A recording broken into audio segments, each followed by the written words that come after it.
1600 ans après la création du monde, l'humanité était arrivée à un point que personne n'avait imaginé possible. Les villes s'étendaient sur des vallées entières. Le commerce connectait des régions distantes. Mais quelque chose allait terriblement mal. Sur les places publiques, les assassinats étaient devenus un divertissement. Les gens se réunissaient pour voir des tortures et les enfants applaudissaient quand le sang éclaboussait le sol. Les mariages ne se basaient plus sur l'amour mais sur des contrats de pouvoir. Les descendants de Caïn dominaient les arts métallurgiques. Ils avaient perfectionné la forge du fer et du bronze jusqu'à créer des armes dévastatrices. Des épées qui coupaient un homme en deux d'un seul coup. Des lances qui traversèrent les armures comme du tissu. Mais la vraie corruption était dans le cœur humain.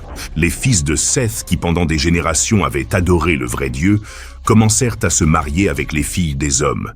Des femmes entraînées dans des temples païens qui connaissaient des rituels de sang et adoraient des divinités qui exigeaient la mort d'enfants. Pour chaque acte de bonté, 1000 actes de cruauté étaient commis. Les anciens qui se souvenaient de temps meilleurs étaient réduits au silence. Plus personne ne voulait écouter parler d'un Dieu qui jugeait le péché. Au milieu de cette civilisation pourrie vivait Noé.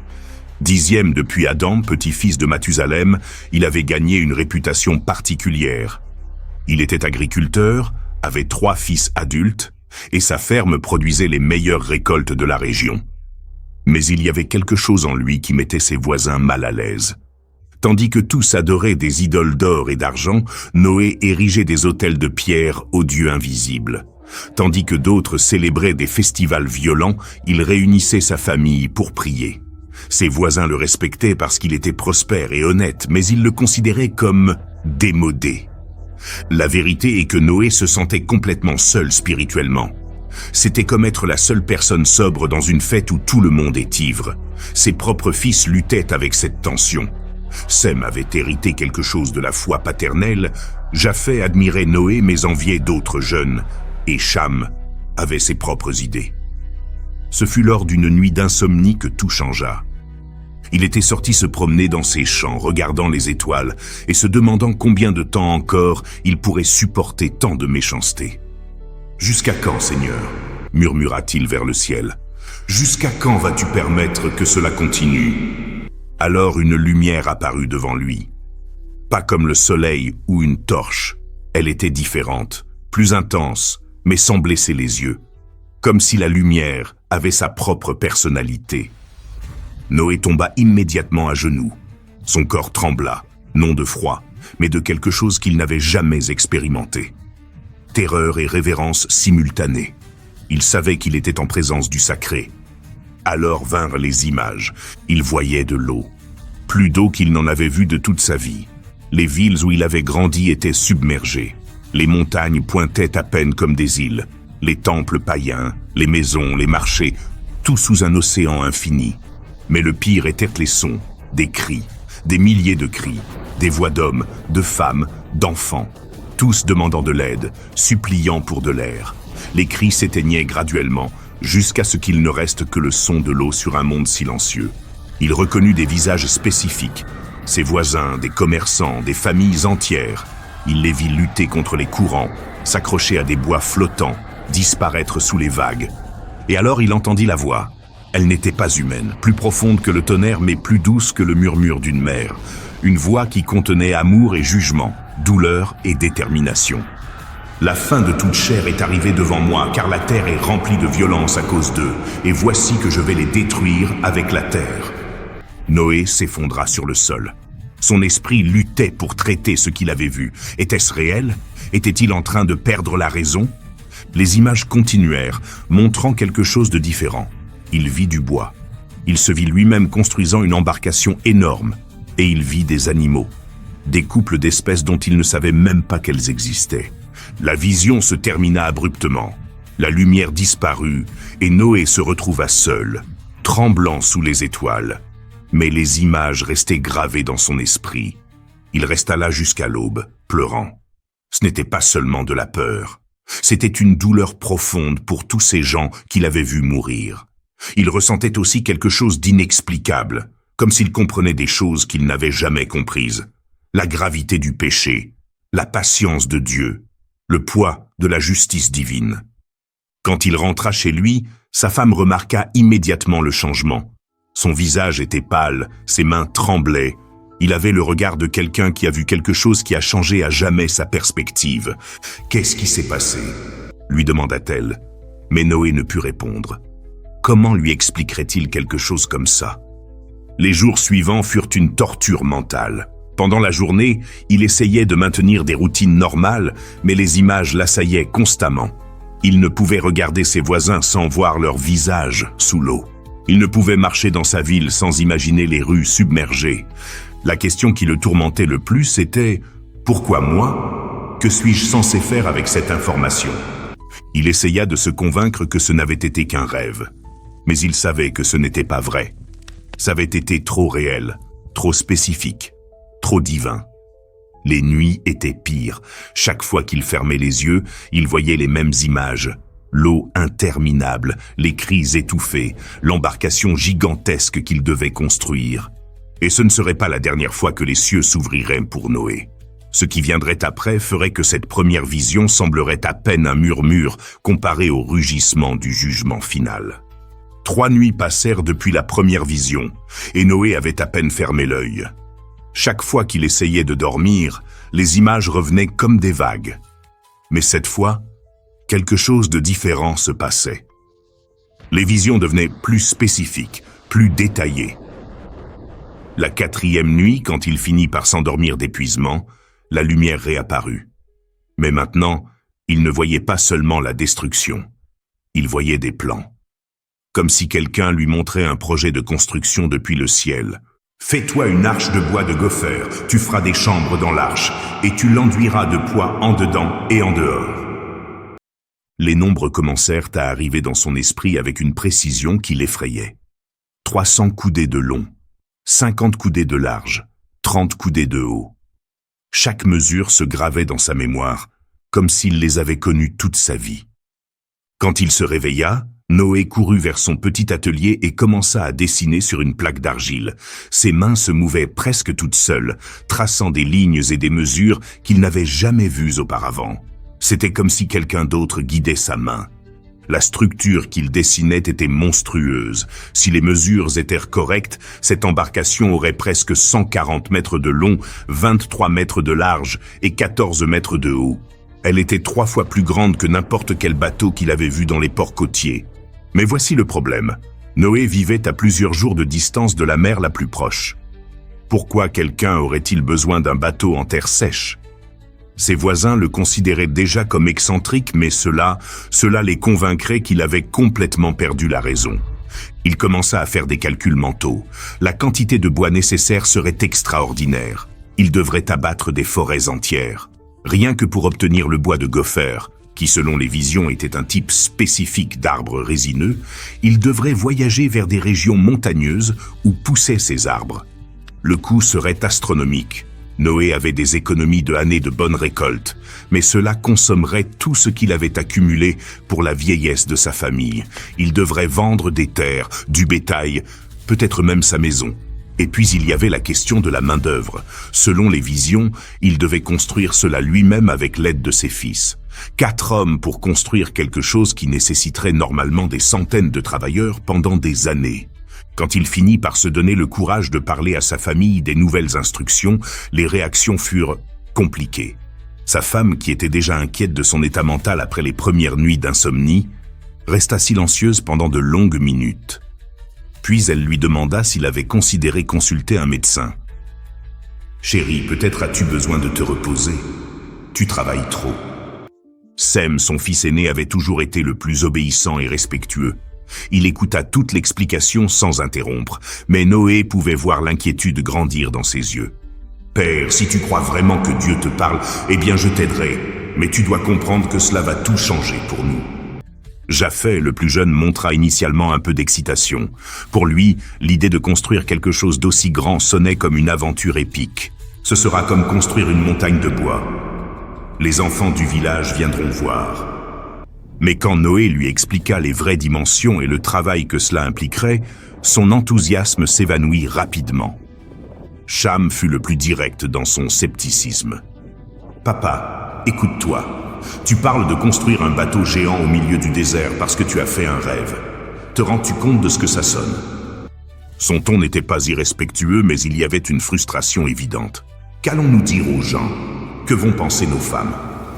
Cette nuit-là, Noé resta éveillé en calculant. S'il travaillait de l'aube au crépuscule, tous les jours, sans repos, même ainsi, il leur faudrait des années pour terminer le projet. Et cela en assumant qu'ils puissent obtenir tous les matériaux et qu'il n'y ait pas de contretemps. Le bois de gopher devrait être transporté depuis les montagnes. La poix pour calfater viendrait de gisements naturels à des jours de distance.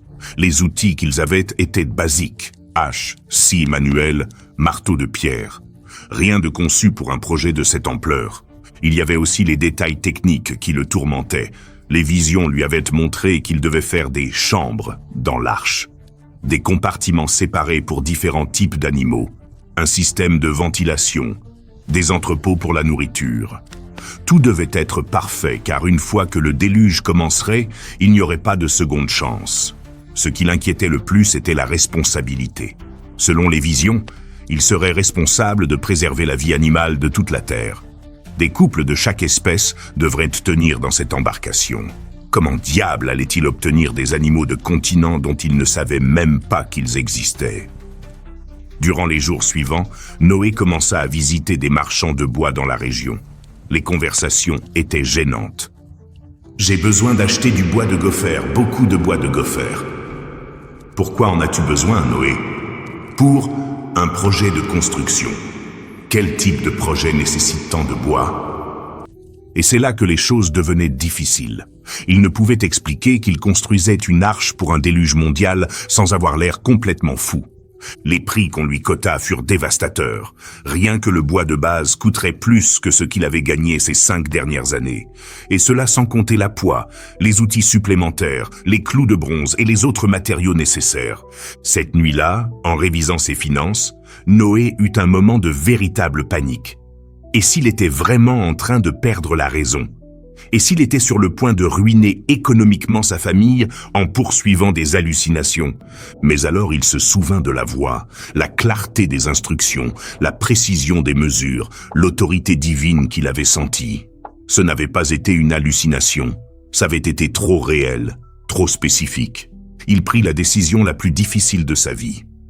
Le lendemain, il commença à vendre des propriétés.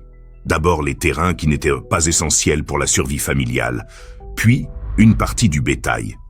Les voisins commencèrent à poser des questions, mais Noé se limitait à dire qu'il avait besoin d'argent pour un projet important. Ses fils l'aidèrent, bien qu'avec différents niveaux d'enthousiasme.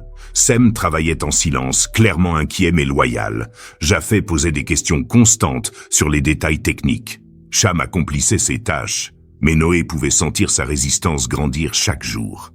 Quand ils firent finalement la première commande massive de bois, le marchand ne put cacher sa surprise. « Noé, c'est assez de bois pour construire un village entier. Es-tu sûr d'avoir bien calculé ?»« J'en suis sûr. Et c'est pourquoi exactement ?» Noé respira profondément. Il savait qu'une fois qu'il dirait cela, il n'y aurait pas de retour en arrière. « Je vais construire une arche. »« Une arche? Comme une embarcation?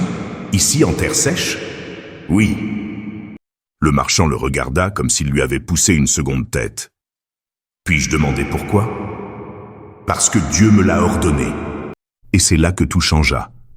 La nouvelle s'étendit dans la région comme le feu dans l'herbe sèche. Noé, le respectable agriculteur, était devenu fou et construisait un bateau géant dans le désert parce que Dieu le lui avait ordonné. Les premières réactions furent de pitié. Pauvre Noé, le travail l'a brisé. Mais quand arrivèrent les premières charges de bois et que les gens virent l'échelle réelle du projet, la pitié se transforma en autre chose. Ce que Noé ne savait pas, c'est que la nouvelle de sa folie était arrivée aux oreilles de personnes qui ne voyaient pas son projet comme une simple excentricité, mais comme une menace directe à leur mode de vie. La première semaine après l'arrivée du bois fut relativement tranquille. Les voisins passaient près du terrain où Noé avait commencé à travailler, jetaient un coup d'œil curieux et continuaient leur chemin. Certains offrirent même leur aide, pensant qu'ils construisaient peut-être un grenier inhabituellement grand. Mais quand commença à prendre forme la coque de ce qui était clairement une embarcation, les choses changèrent drastiquement. Les enfants furent les premiers à en faire un divertissement. Ils arrivaient en groupe après leur cours du matin, s'asseyaient sur les collines proches et observaient Noé et ses fils travailler sous le soleil.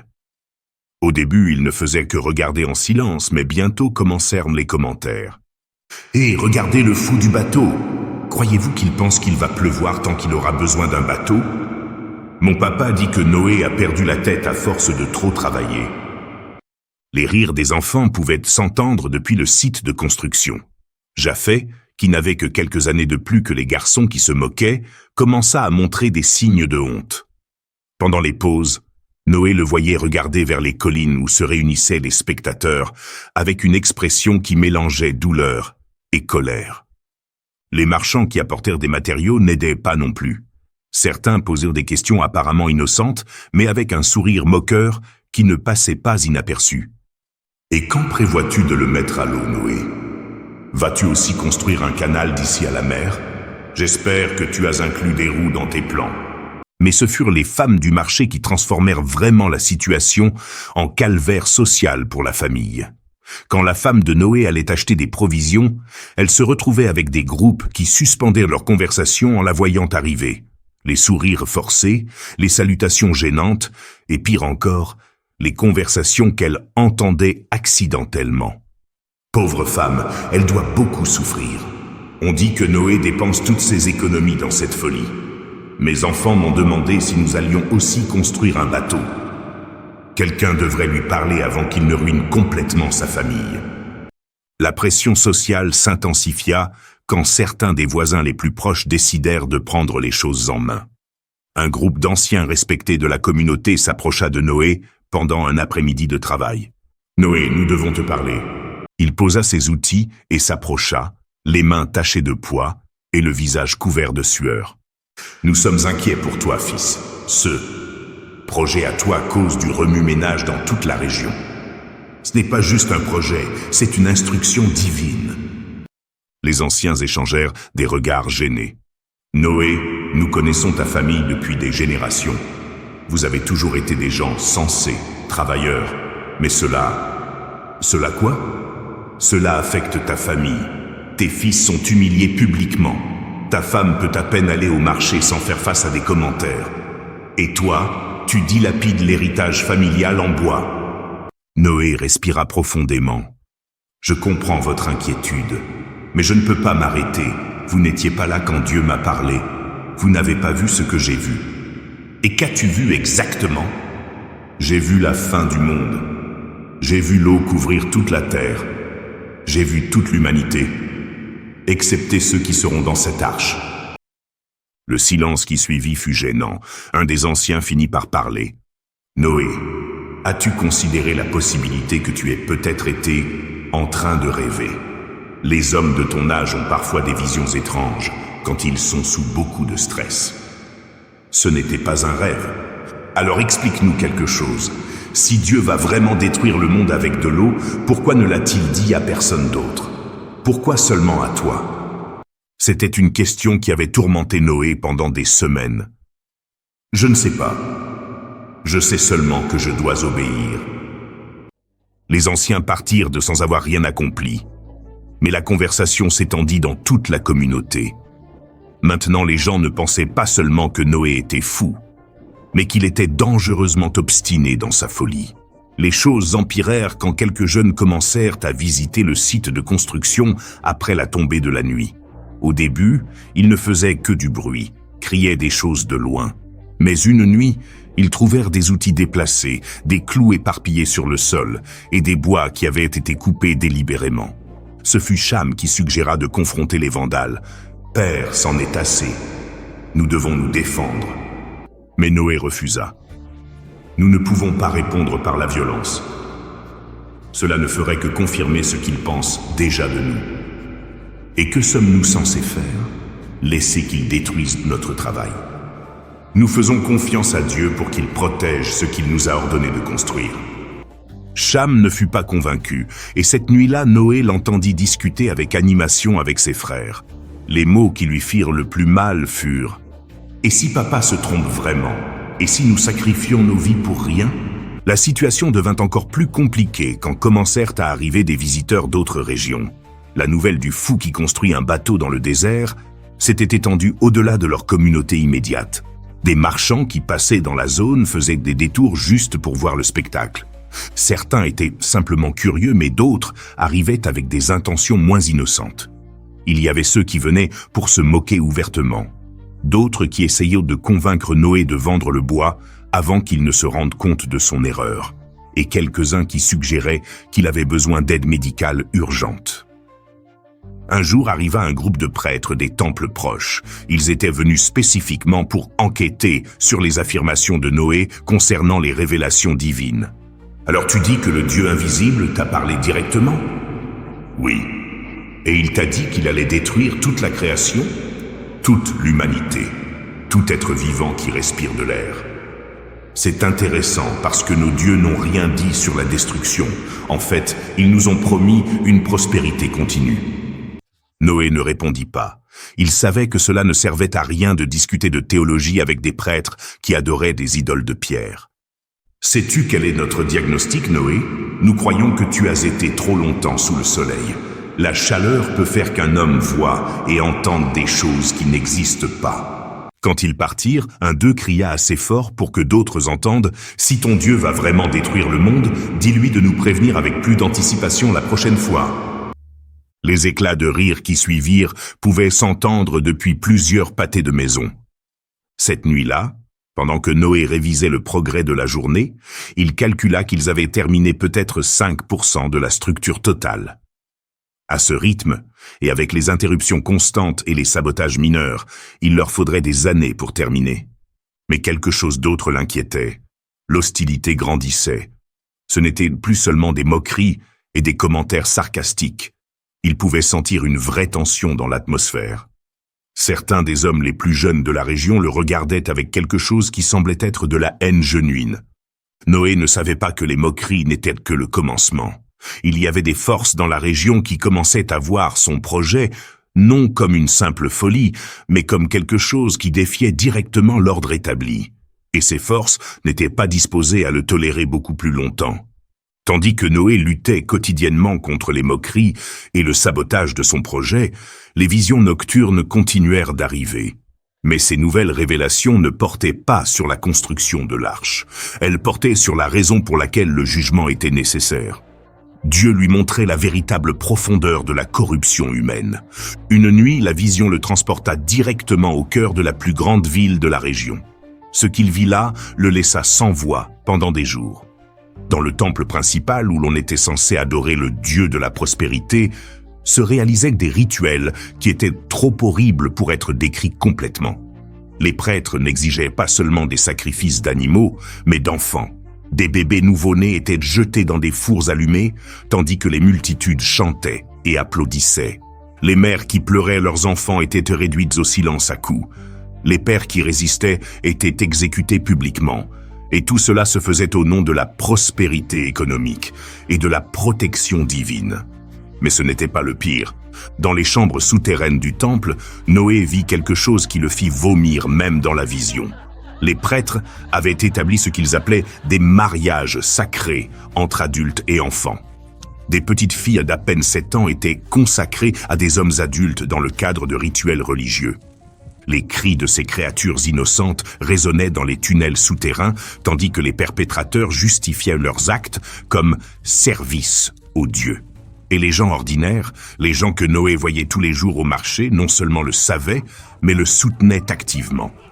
Les visions lui montrèrent aussi les jeux qui étaient devenus populaires sur les places publiques. Il ne se contentait plus d'exécuter des criminels. Maintenant, il capturait des familles entières de régions lointaines, les amenait comme esclaves et les obligeait à se battre entre eux jusqu'à la mort, tandis que les multitudes pariaient sur qui survivrait. Des pères forcés de tuer leurs propres enfants, des frères obligés de se torturer mutuellement, des mères qui devaient choisir lequel de leurs bébés vivrait et lequel mourrait pour le divertissement de la foule. Et quand ces spectacles se terminaient, les corps étaient laissés pourrissant dans les rues comme avertissement pour d'autres esclaves sur les conséquences de la désobéissance. Mais les révélations les plus troublantes arrivèrent quand Dieu lui montra les Néphilim. Noé avait entendu des rumeurs sur ces géants pendant des années, mais il avait toujours pensé qu'elles étaient des exagérations ou des histoires inventées. La réalité était bien pire que n'importe quelle rumeur. Les Néphilim étaient le résultat d'unions entre des êtres angéliques déchus et des femmes humaines. Leur taille moyenne était de presque 3 mètres. Ils avaient une force surnaturelle et possédaient des connaissances qu'aucun humain ne devrait avoir. Mais ce n'était pas leur taille physique qui les rendait vraiment terrifiants, c'était leur nature spirituelle corrompue. Ces géants avaient développé des technologies militaires qui convertissaient n'importe quelle bataille en massacre. Ils avaient perfectionné des armes qui pouvaient tuer des centaines de personnes simultanément. Ils avaient conçu des machines de torture qui prolongèrent la souffrance pendant des jours. Et le plus terrifiant de tout, ils avaient commencé à entraîner des armées humaines dans ces techniques. Les visions lui montrèrent des camps d'entraînement où de jeunes humains étaient convertis en machines à tuer. On leur enseignait non seulement à assassiner, mais à jouir du processus, à trouver du plaisir dans la souffrance d'autrui, à considérer la cruauté comme une vertu. Ces diplômés retournaient dans leur communauté comme leaders, apportant avec eux des philosophies qui convertirent des villes entières en centres de sadisme organisé. Les Néphilim avaient aussi complètement corrompu les systèmes de justice. Au lieu de protéger les innocents, les lois protégeaient maintenant les violents. Un homme pouvait assassiner son voisin pour sa propriété, et s'il avait des connexions avec les géants, le système légal le déclarerait innocent. Les femmes n'avaient aucun droit de quelque sorte que ce soit. Elles pouvaient être achetées, vendues, échangées ou assassinées selon le caprice de n'importe quel homme avec suffisamment de pouvoir. Et les enfants? Les enfants étaient considérés comme la propriété absolue de leurs parents, disponibles pour n'importe quel objectif, incluant les sacrifices religieux ou la vente comme esclaves. Mais ce qui horrifia le plus Noé fut de découvrir que cette corruption s'était étendue même parmi les descendants de Seth, sa propre lignée familiale. Les visions lui montrèrent des cousins à lui, des hommes qu'il avait respectés pendant des décennies, participant activement dans des rituels de sang. Il les vit se mariant délibérément avec des femmes qui avaient été entraînées dans des pratiques païennes, non par amour, mais pour gagner l'accès à des réseaux de pouvoir corrompus. Il vit des hommes qu'il connaissait depuis l'enfance vendant leurs propres filles à des temples où ils savaient exactement ce qui leur arriverait. Il les vit justifier ces actes comme nécessité économique ou réalité politique. La ligne entre les justes et les méchants s'était estompée jusqu'à presque disparaître. Même ceux qui maintenaient une certaine forme d'adoration du vrai Dieu avaient tant compromis leurs principes qu'ils n'étaient plus reconnaissables comme faisant partie du peuple de Dieu. Une nuit, la vision lui montra quelque chose qui le fit pleurer pendant des heures. Il vit le moment exact où Dieu décida que le jugement était inévitable. Ce ne fut pas une décision impulsive ou émotionnelle. Ce fut le résultat de siècles de patience divine, étant systématiquement rejeté. Dieu avait envoyé des prophètes, avait parlé à travers des événements naturels, avait donné de multiples opportunités pour le repentir. Mais au lieu de changer, l'humanité avait interprété chaque acte de miséricorde comme permission d'approfondir la méchanceté. La voix divine lui expliqua « Mon esprit ne luttera pas avec l'homme pour toujours, car certainement il est cher, mais ses jours seront de 120 ans. » Noé comprit que cela signifiait que l'humanité avait exactement 120 ans de plus avant le jugement final. Et pendant tout ce temps, Dieu continuerait d'être patient, espérant que quelqu'un, n'importe qui, se repente sincèrement. Mais les visions lui montrèrent aussi le futur. Pendant ces 120 ans, la méchanceté ne s'arrêterait ni ne diminuerait. Au contraire, elle s'intensifierait, comme si l'humanité courait délibérément vers sa propre destruction. Quand Noé se réveilla de cette série de visions, il comprit quelque chose qu'il n'avait pas compris auparavant. Il ne construisait pas l'arche seulement pour sauver sa famille. Il construisait un témoignage vivant de la patience de Dieu et de la nécessité de justice. Chaque jour qu'il travaillait sur l'arche était une prédication silencieuse. Chaque planche qu'il plaçait était un appel au repentir. Chaque moquerie qu'il supportait était une opportunité de plus pour que quelqu'un s'arrête pour considérer si peut-être, juste peut-être, il y avait quelque chose de vrai dans ces avertissements. Mais il comprit aussi quelque chose de plus sombre. La grande majorité de l'humanité avait déjà pris sa décision. Ce n'était pas qu'elle ne pouvait pas se repentir, c'était qu'elle ne voulait pas le faire. Les révélations sur la corruption humaine n'étaient que le commencement. Ce que Dieu lui montrerait ensuite sur les forces spécifiques qui s'organisaient pour arrêter son œuvre ferait que toutes les horreurs précédentes sembleraient de simples inconvénients. 6 mois après avoir commencé la construction de l'arche, les tensions au sein de la famille de Noé avaient atteint un point critique.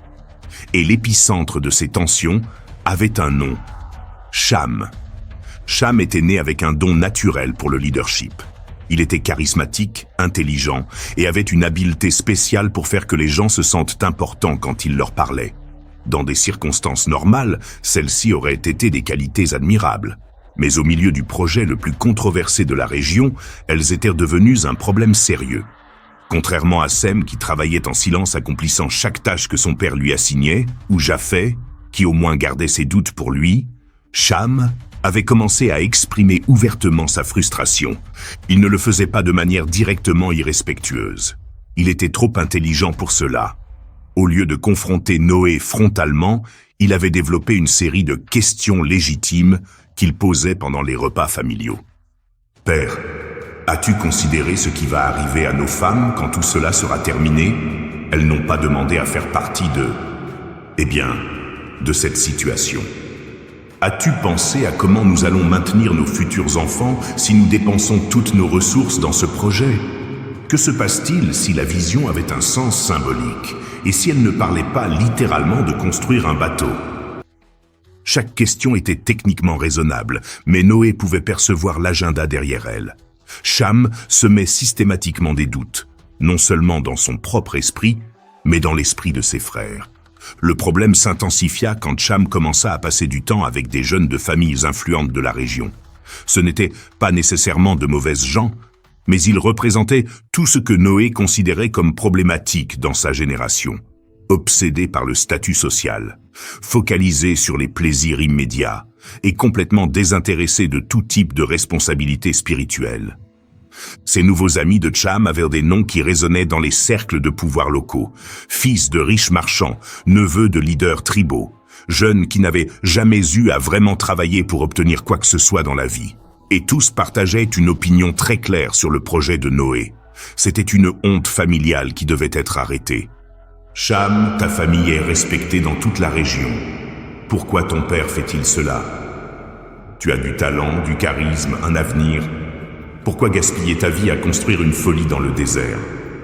S'il a besoin d'aide médicale, nous connaissons d'excellents guérisseurs, mais cela ne peut pas continuer. Les absences de Cham devinrent plus fréquentes. Tandis que Sem et Japheth arrivaient au site de construction à l'aube, Cham apparaissait à mi-matinée avec des excuses élaborées. « Je devais aider un voisin avec son bétail. On m'a demandé de médier dans une dispute commerciale.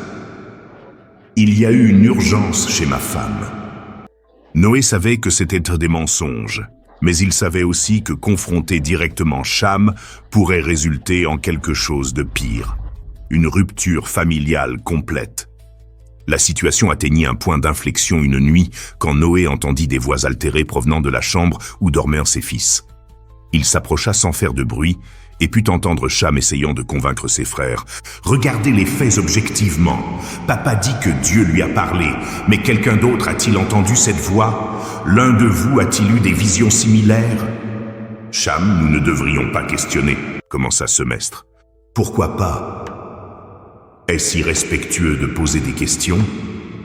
Papa nous a toujours enseigné à utiliser l'esprit que Dieu nous a donné. Mais il est si sûr, » murmura Japheth. « Les gens peuvent être très sûrs de choses qui ne sont pas réelles. Les guérisseurs m'ont parlé d'hommes qui jurent avoir vu des démons, des anges, toutes sortes de choses, spécialement quand ils sont sous beaucoup de stress. » Noé sentit comme si on lui avait planté une dague dans le cœur. Son propre fils suggérait qu'il avait perdu la raison. « Et que suggères-tu que nous fassions ?»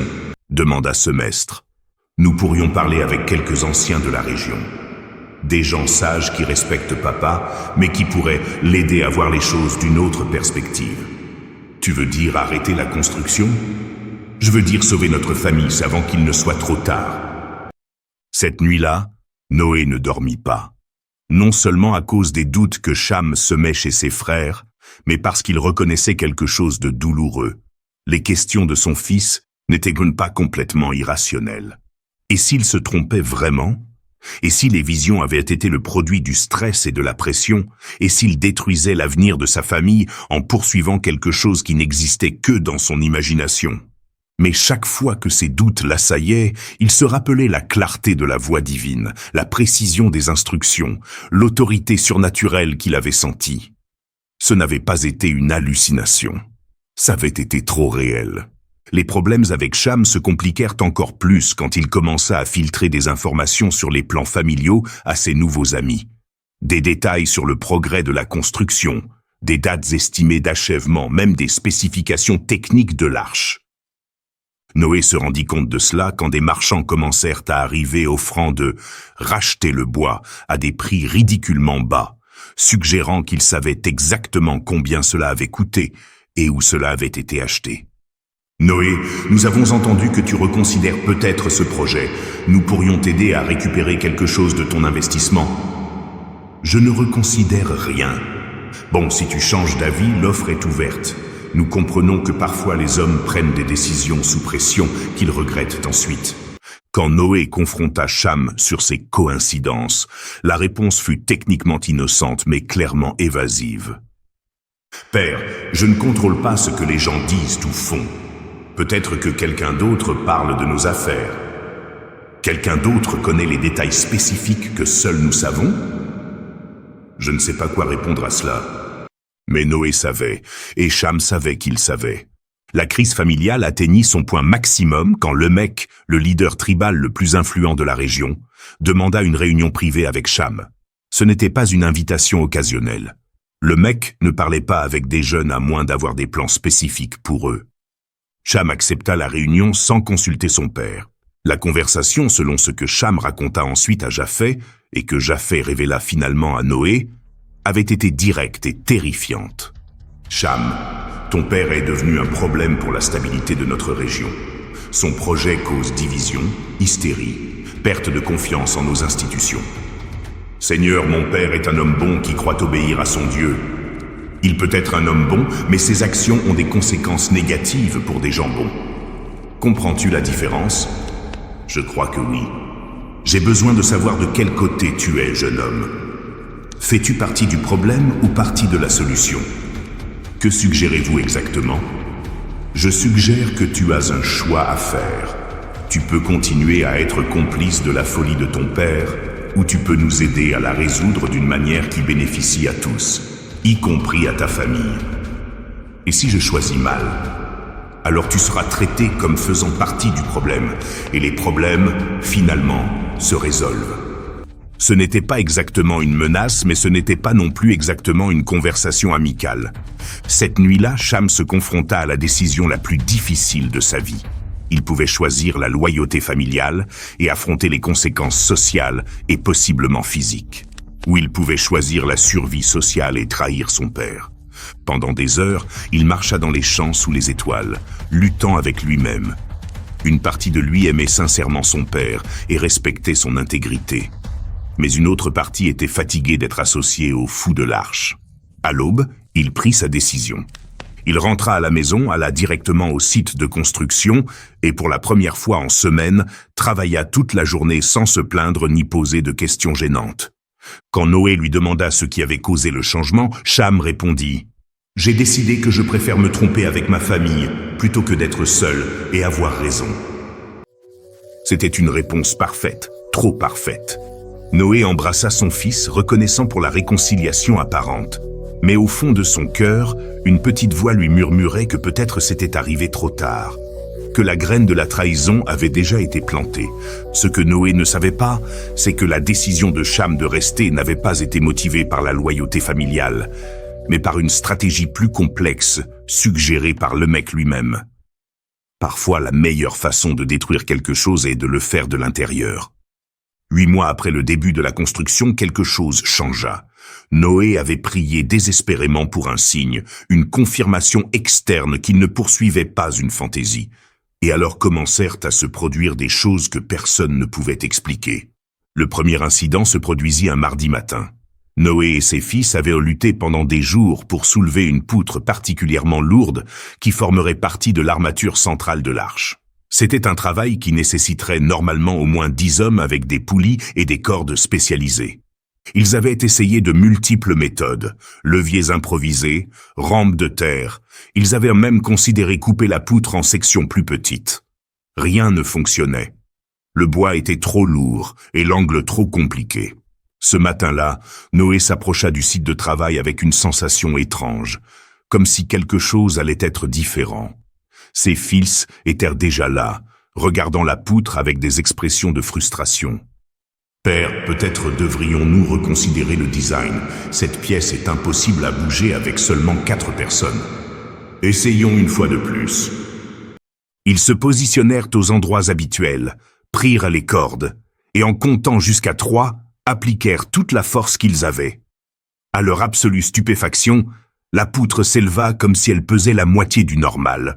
Non seulement cela, mais elle glissa parfaitement à sa position finale sans le moindre problème. Ils restèrent à se regarder les uns les autres en silence.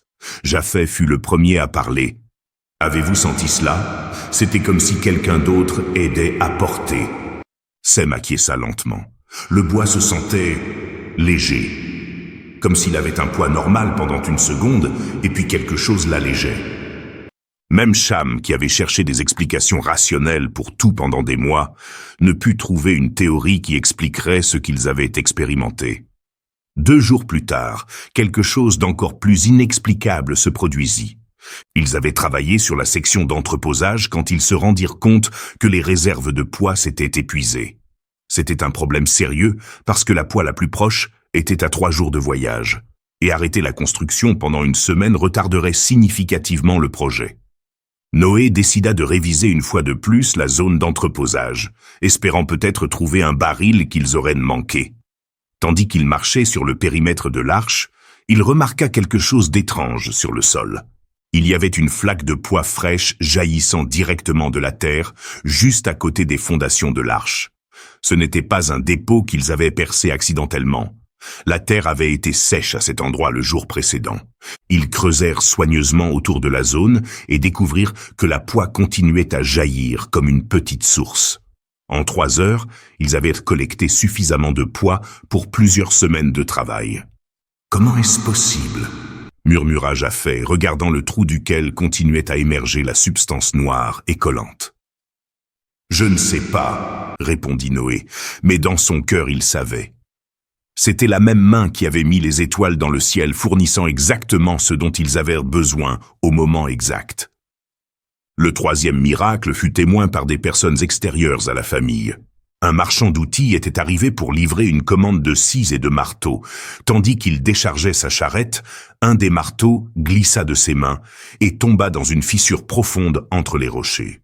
C'était un outil précieux et le récupérer nécessiterait des heures d'excavation. « Ne vous inquiétez pas, dit Noé, nous verrons ce que nous pouvons faire. » Tandis que le marchand observait, Noé s'approcha de la fissure et commença à prier à voix basse.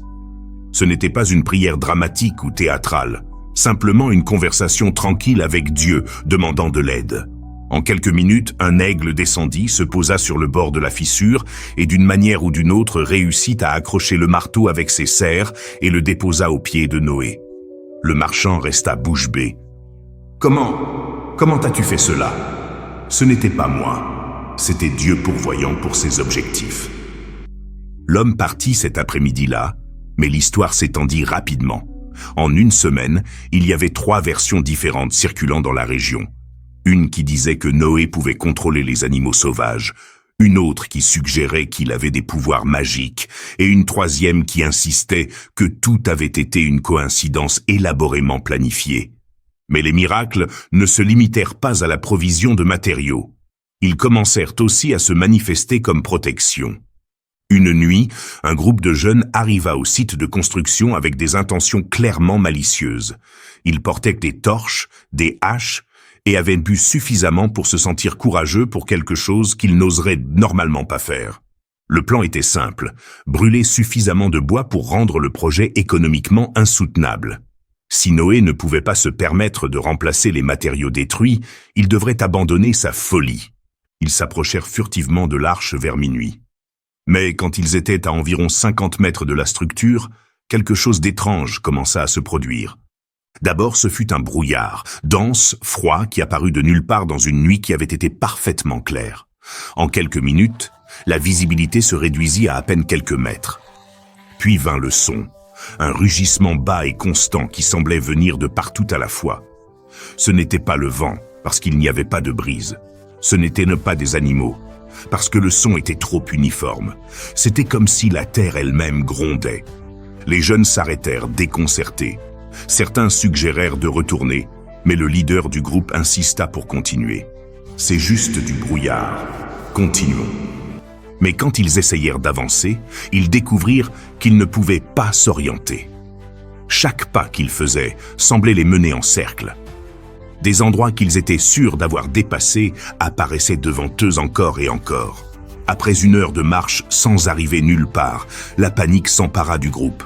Les torches commencèrent à s'éteindre inexplicablement. Le rugissement s'intensifia jusqu'à devenir quelque chose qu'ils sentaient dans les os. Finalement, un d'eux cria « C'est l'œuvre du diable, sortons d'ici !» Ils coururent dans la direction où ils pensaient qu'était la sortie, et surprenamment, le brouillard se dissipa immédiatement. Ils se trouvèrent à plus d'1 mille de l'arche, dans une direction complètement opposée à celle qu'ils croyaient avoir marché. Ils ne revinrent jamais. Quand Noé arriva au site de construction le lendemain matin, il trouva tous les outils en parfait ordre, le bois intact et pas un seul signe que quelqu'un avait été là. Mais il y avait quelque chose de nouveau, des empreintes dans la boue qui entouraient l'arche. Ce n'étaient pas des empreintes humaines, elles étaient trop grandes, avec des marques de griffes qu'aucun animal de la région ne possédait, comme si des créatures qui n'appartenaient pas à ce monde avaient patrouillé la zone pendant la nuit. Les miracles continuèrent à se manifester de manière de plus en plus évidente. Des outils cassés qui apparaissaient réparés le lendemain.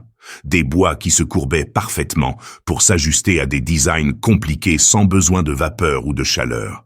Des animaux de la forêt qui arrivaient pour observer le travail, s'asseyant en silence, comme s'ils supervisaient le progrès.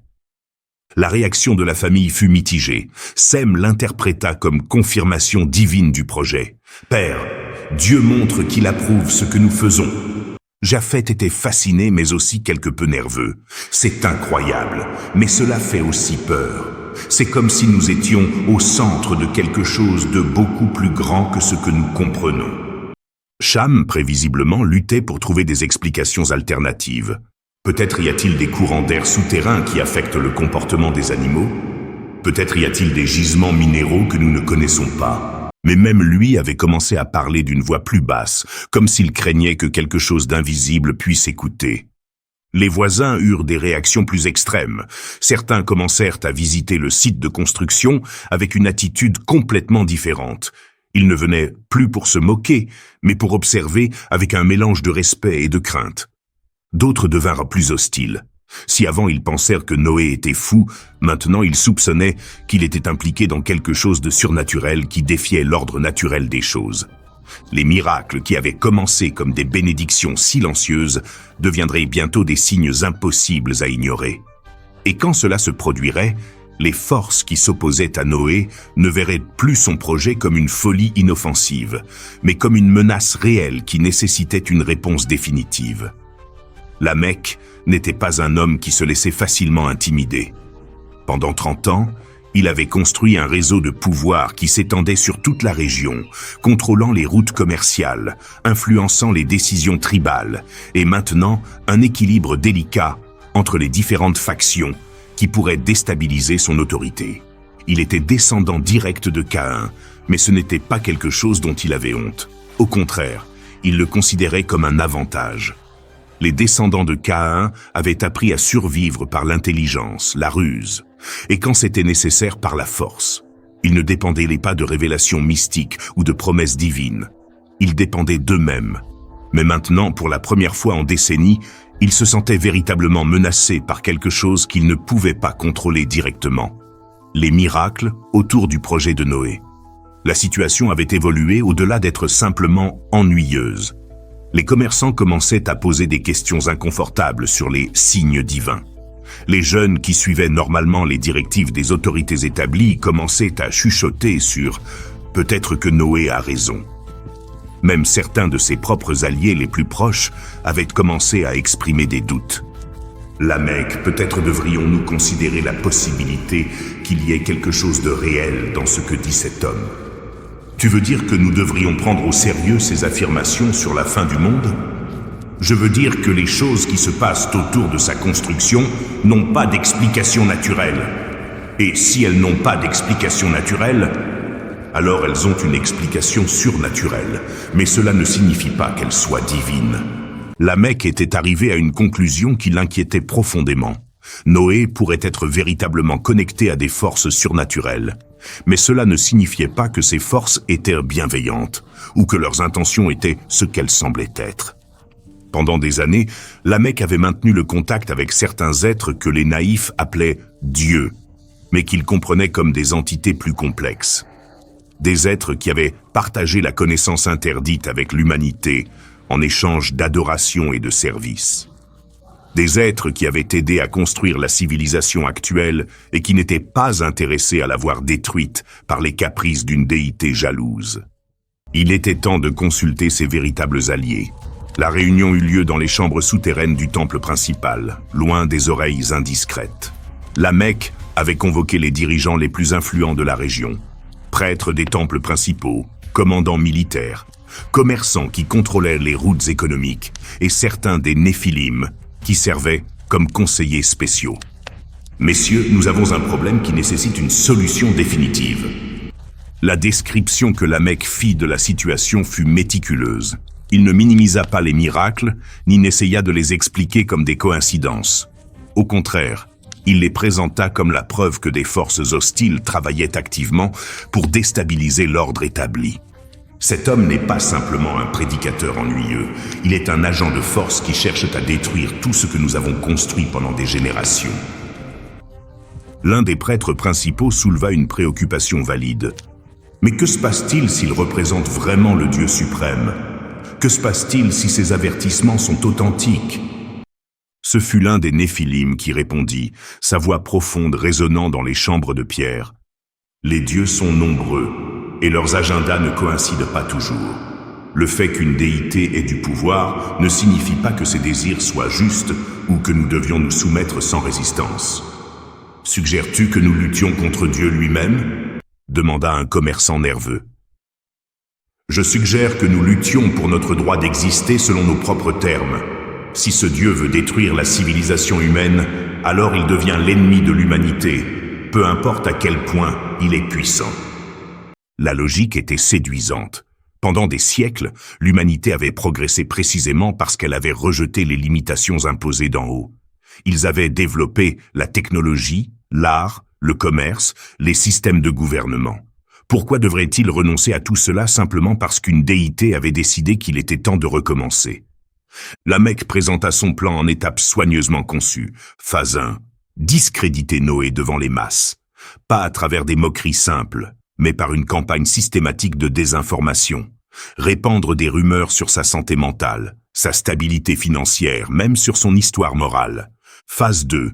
Sabotage économique. Presser les fournisseurs pour qu'ils cessent de lui vendre des matériaux. Convaincre les travailleurs potentiels de ne pas accepter d'emploi avec lui. Isoler économiquement le projet jusqu'à ce qu'il soit insoutenable. Phase 3. Si les deux premières phases échouaient, intervention directe. Pas nécessairement la violence physique, bien que cette option ne fût pas écartée, mais la destruction de l'arche elle-même. Et si les miracles continuent de protéger le projet ? Demanda quelqu'un. Ce fut alors que les Néphilim révélèrent une information qui changea tout le ton de la réunion. Nous avons été en communication avec nos mentors, les entités qui nous ont originellement accordé connaissance et pouvoir. Ils sont aussi préoccupés par ces développements. Les mentors des Néphilim étaient les anges déchus qui étaient originellement descendus pour prendre des épouses humaines et établir leur influence sur la terre. Des êtres de pouvoir considérable qui avaient leur propre raison de s'opposer au plan du Dieu suprême. Et que suggèrent-ils ? Ils sont disposés à intervenir directement, à fournir une protection contre les miracles qui entourent Noé, et si nécessaire, à se manifester physiquement pour démontrer qu'il n'est pas le seul avec accès au pouvoir surnaturel. La proposition était tentante, mais terrifiante. Inviter des entités angéliques déchues à intervenir directement dans les affaires humaines n'était pas quelque chose qui se prenait à la légère. Les conséquences pourraient être imprévisibles. Mais la Mecque était allée trop loin pour reculer maintenant. Que demanderait-il en échange? Un pacte formel, reconnaissance officielle de leur autorité sur cette région, et des sacrifices appropriés pour sceller l'accord. Tous savaient ce que signifiait « sacrifice approprié ». Il ne se référait pas aux animaux. Le silence qui suivit fut lourd. Plusieurs des présents étaient clairement mal à l'aise avec la direction qu'avait prise la conversation. Mais la peur de perdre tout ce qu'ils avaient reconstruit surpassa leur réserve morale. Un par un, les dirigeants présents donnèrent leur consentement. C'est décidé alors. Nous procéderons avec les 3 phases simultanément. Et si Noé s'avère plus résistant que prévu, nous aurons un soutien surnaturel disponible. Mais la Mecque avait un plan additionnel qu'il ne partagea pas avec le groupe complet. Il avait soigneusement cultivé sa relation avec Cham, le fils rebelle de Noé. S'il pouvait convaincre Cham de fournir des informations de l'intérieur, ou mieux encore, de saboter le projet de l'intérieur, il pourrait résoudre le problème sans avoir besoin d'intervention externe dramatique. La réunion se dispersa avec chaque participant ayant des assignations spécifiques. Les prêtres commenceraient immédiatement à prêcher sur les dangers de suivre de faux prophètes. Les commerçants mettraient en œuvre le boycott économique. Les commandants militaires prépareraient des options pour l'intervention physique si nécessaire. Et la Mecque programmerait une seconde conversation avec Cham, cette fois avec une proposition que le jeune homme ne pourrait pas refuser. Pendant que les conspirateurs sortaient des chambres souterraines, aucun d'eux ne remarqua les ombres qui semblèrent bouger par elles-mêmes dans les coins les plus sombres, ni n'entendirent les chuchotements qui ne provenaient d'aucune gorge humaine. Les forces qu'ils avaient invoquées commençaient déjà à répondre à leur appel. Le pacte que la Mecque était sur le point de signer déchaînerait sur la région des forces que ni lui ni ses alliés ne comprenaient complètement.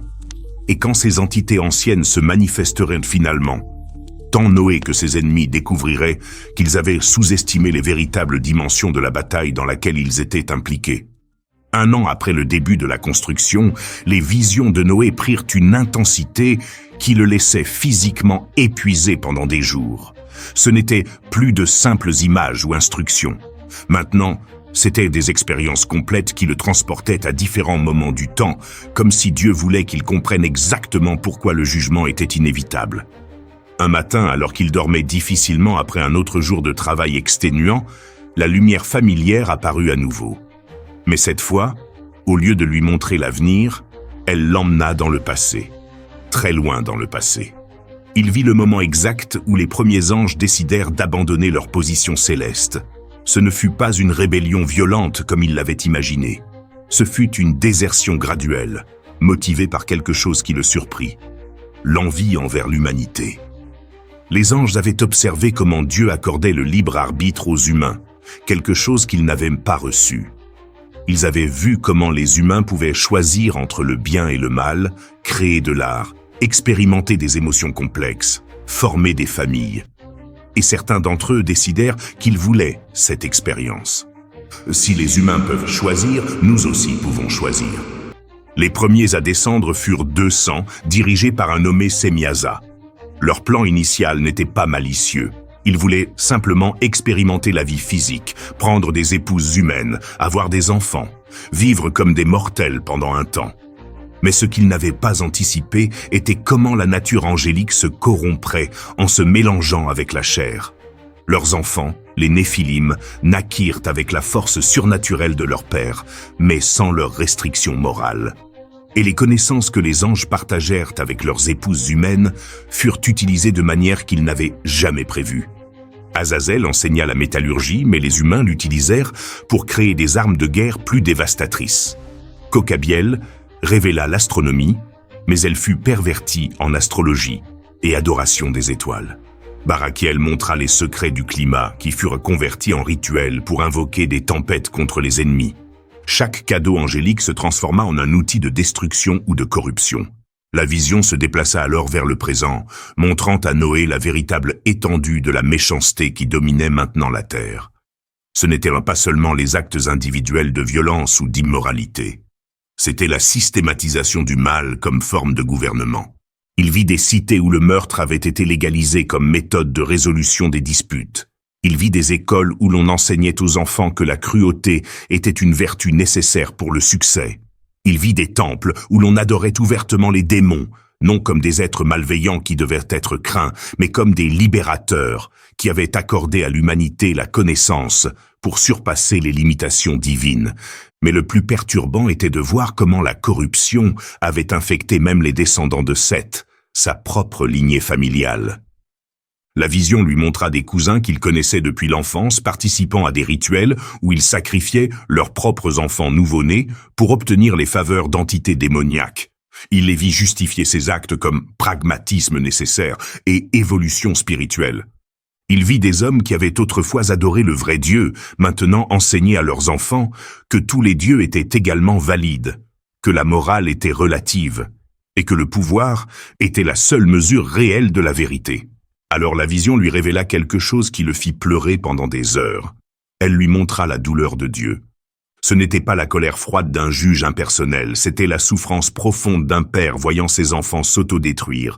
Chaque acte de violence, chaque rituel corrompu, chaque moment de cruauté délibérée causait une douleur réelle à son créateur. « Vois-tu pourquoi le jugement ne peut plus être reporté ?» lui demanda la voix divine. « Ce n'est pas de la vengeance, c'est de la chirurgie. La corruption s'est tellement étendue que seule la destruction complète peut sauver ce qui est encore rédempteur dans l'humanité. »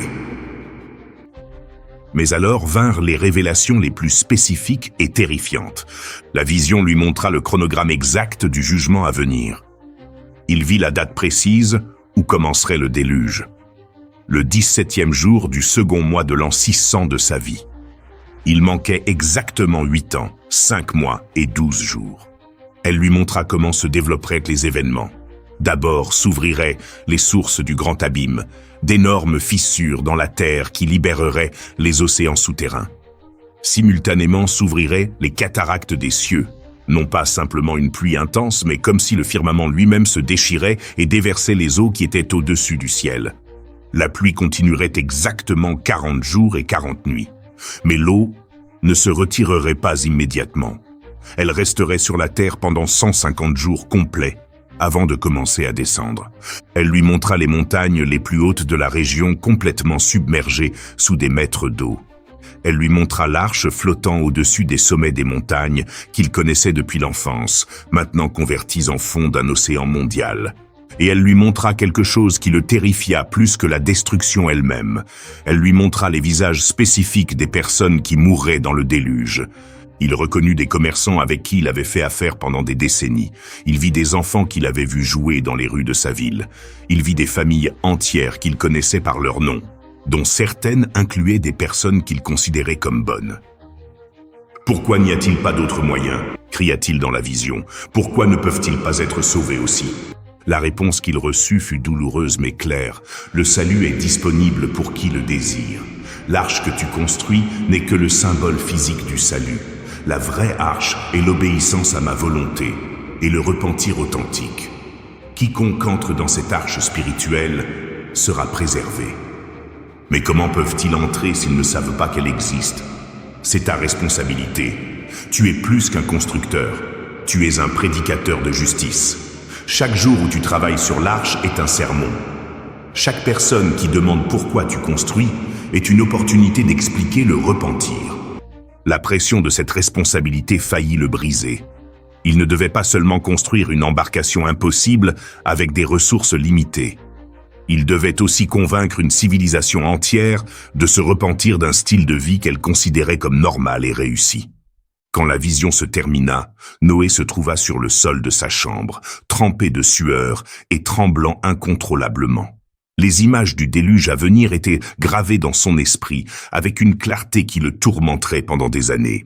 Mais il avait aussi de nouvelles informations cruciales, dates spécifiques, séquences exactes d'événements, et la compréhension que son œuvre avait une dimension évangélique qu'il avait sous-estimée. Le lendemain, malgré son épuisement physique, Noé fit quelque chose qu'il n'avait pas fait auparavant. Il abandonna le site de construction et se dirigea directement vers le centre de la ville la plus proche. Il se plaça sur la place principale où les commerçants établissaient leurs stands chaque matin et commença à prêcher. « Écoutez, habitants de cette ville, Dieu m'a montré ce qui vient sur la terre. Dans moins de 9 ans, un déluge couvrira toute la surface terrestre. Seuls ceux qui se repentent et cherchent refuge dans la provision divine seront sauvés. » Les réactions furent prévisibles. Certains rirent ouvertement, d'autres l'ignorèrent complètement. Quelques-uns s'approchèrent pour poser des questions, mais principalement motivés par la curiosité, pas par une inquiétude authentique. « Et où est ce refuge dont tu parles ?» lui demanda un commerçant de tissus. « Je construis une arche selon les instructions que Dieu m'a données. Mais l'arche physique n'est qu'un symbole. Le vrai refuge est dans l'obéissance à Dieu et le détournement du mal qui a corrompu la terre. Quel mal! Nos affaires prospèrent, nos familles sont nourries, nos cités grandissent chaque année. Et à quel prix?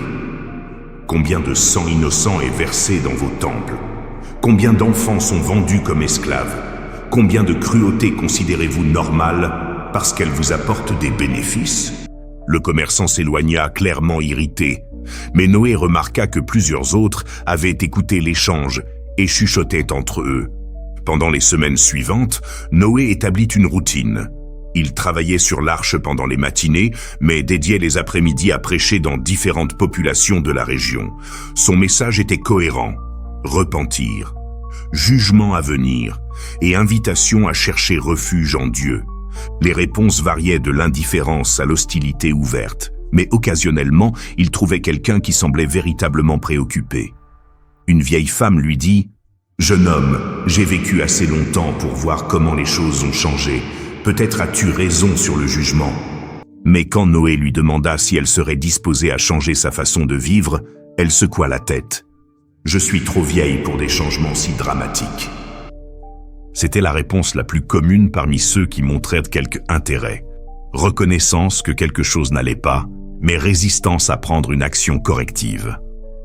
Après 2 mois de prédication régulière, Noé fit un calcul décourageant. Il avait parlé personnellement avec probablement 3000 personnes. De celles-ci, peut-être 100 avaient montré un intérêt authentique. De ces 100, moins de 10 avaient posé des questions sur comment elles pourraient changer leur vie. Et de ces 10, exactement 0 avaient pris des actions concrètes. C'était comme si l'humanité avait développé une immunité à l'appel divin. Ils pouvaient entendre les avertissements, même être d'accord intellectuellement avec eux, mais ils étaient incapables de traduire cette compréhension en repentir authentique. La réalisation la plus douloureuse fut qu'ils prêchaient non seulement le salut, mais aussi la condamnation. Chaque personne qui rejetait le message devenait plus coupable devant Dieu. En certain sens, sa prédication scellait le destin de ceux qui refusaient d'écouter. 2 ans et demi après le début de la construction de l'arche, quand la structure était approximativement à 60% complète, commença à se passer quelque chose que personne n'avait anticipé. Même Noé, malgré toutes ses visions, n'était pas préparé à la réalité de ce qu'il avait vu prophétiquement. Les animaux commencèrent à arriver. Ce ne fut pas un événement dramatique ou soudain. Cela commença par des observations étranges que les gens, au début, écartèrent comme des coïncidences. Un commerçant rapporta avoir vu un couple de loups marchant pacifiquement à côté d'un couple d'agneaux sur la route principale. Un enfant insista sur le fait qu'il avait vu des ours et des cerfs buvant du même ruisseau sans se montrer d'agressivité mutuelle.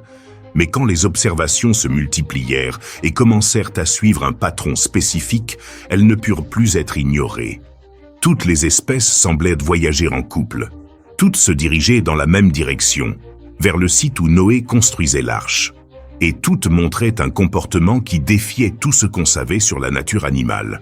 Le premier jour que Noé fut témoin du phénomène directement, il travaillait sur les fenêtres de ventilation de l'arche quand il entendit un son étrange. Ce n'était pas le rugissement d'un prédateur ou l'appel d'accouplement de quelque espèce.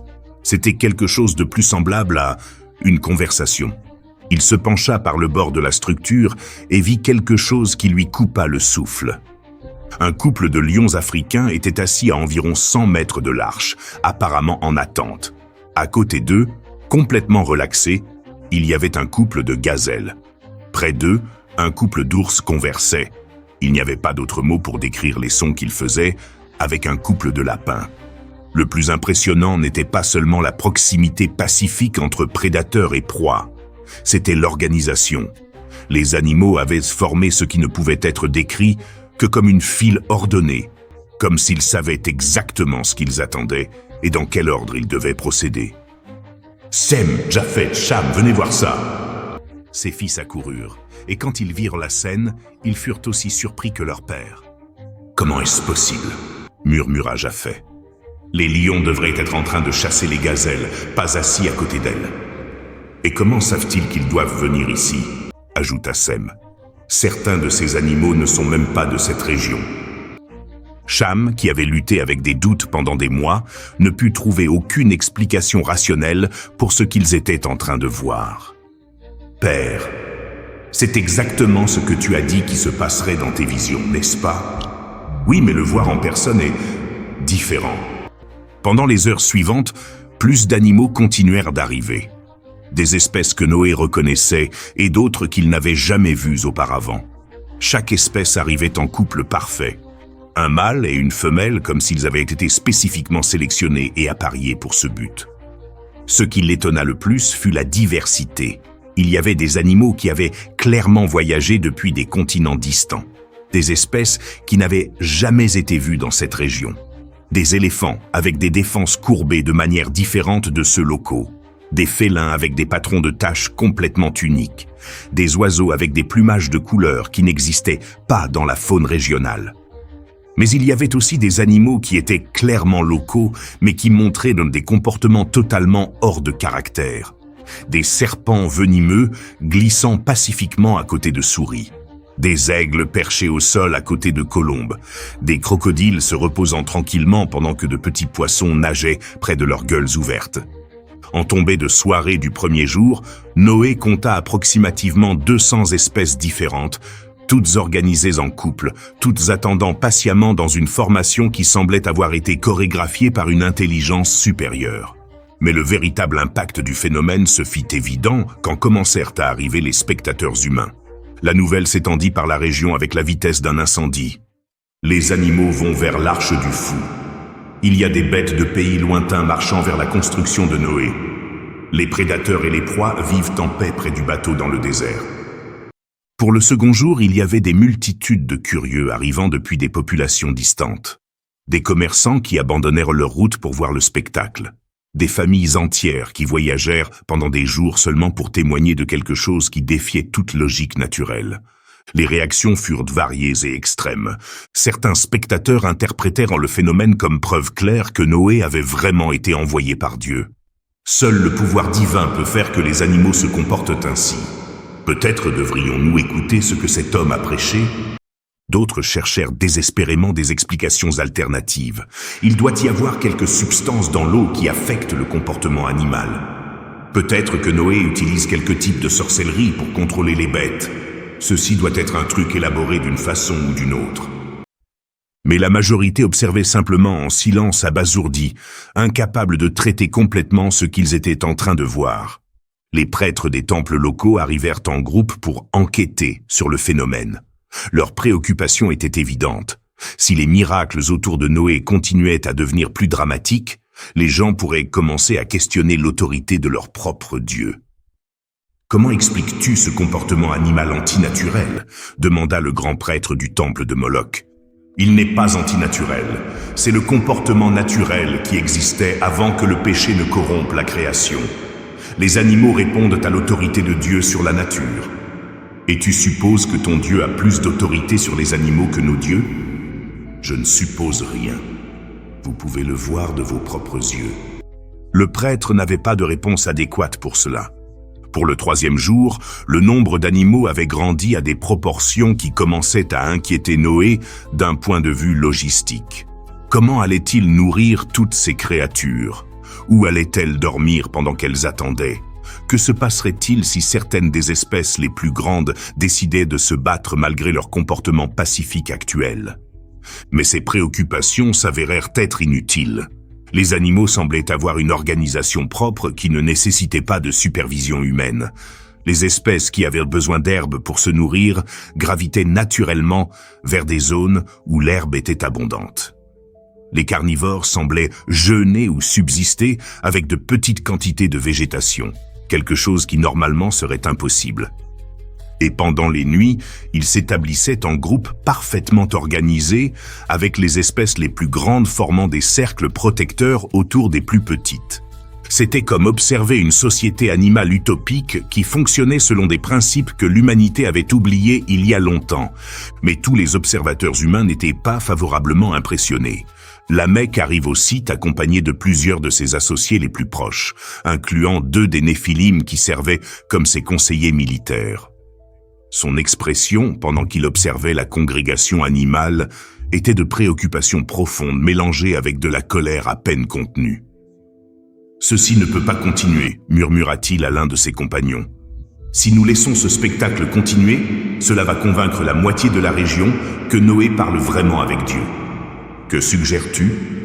Il est temps de procéder à la phase 3 de notre plan, intervention directe.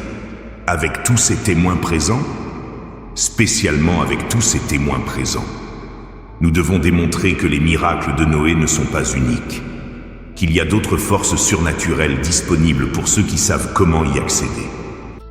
Cette nuit-là, Lamech envoya des messagers à ses alliés dans toute la région. Le message était simple. Demain, à l'aube, apportez tout ce dont nous avons besoin pour le rituel principal. Il est temps de démontrer qui contrôle vraiment cette terre. Pendant ce temps, Noé passa la nuit sans dormir, non par préoccupation, mais par émerveillement. Depuis les fenêtres de l'arche, il put observer la congrégation animale s'étendant aussi loin que portait sa vue. Des espèces de tous les continents de la Terre, vivantes en harmonie parfaite, attendant patiemment des instructions qu'elles savaient arriveraient au moment approprié. C'était un aperçu préliminaire du monde qui viendrait après le déluge.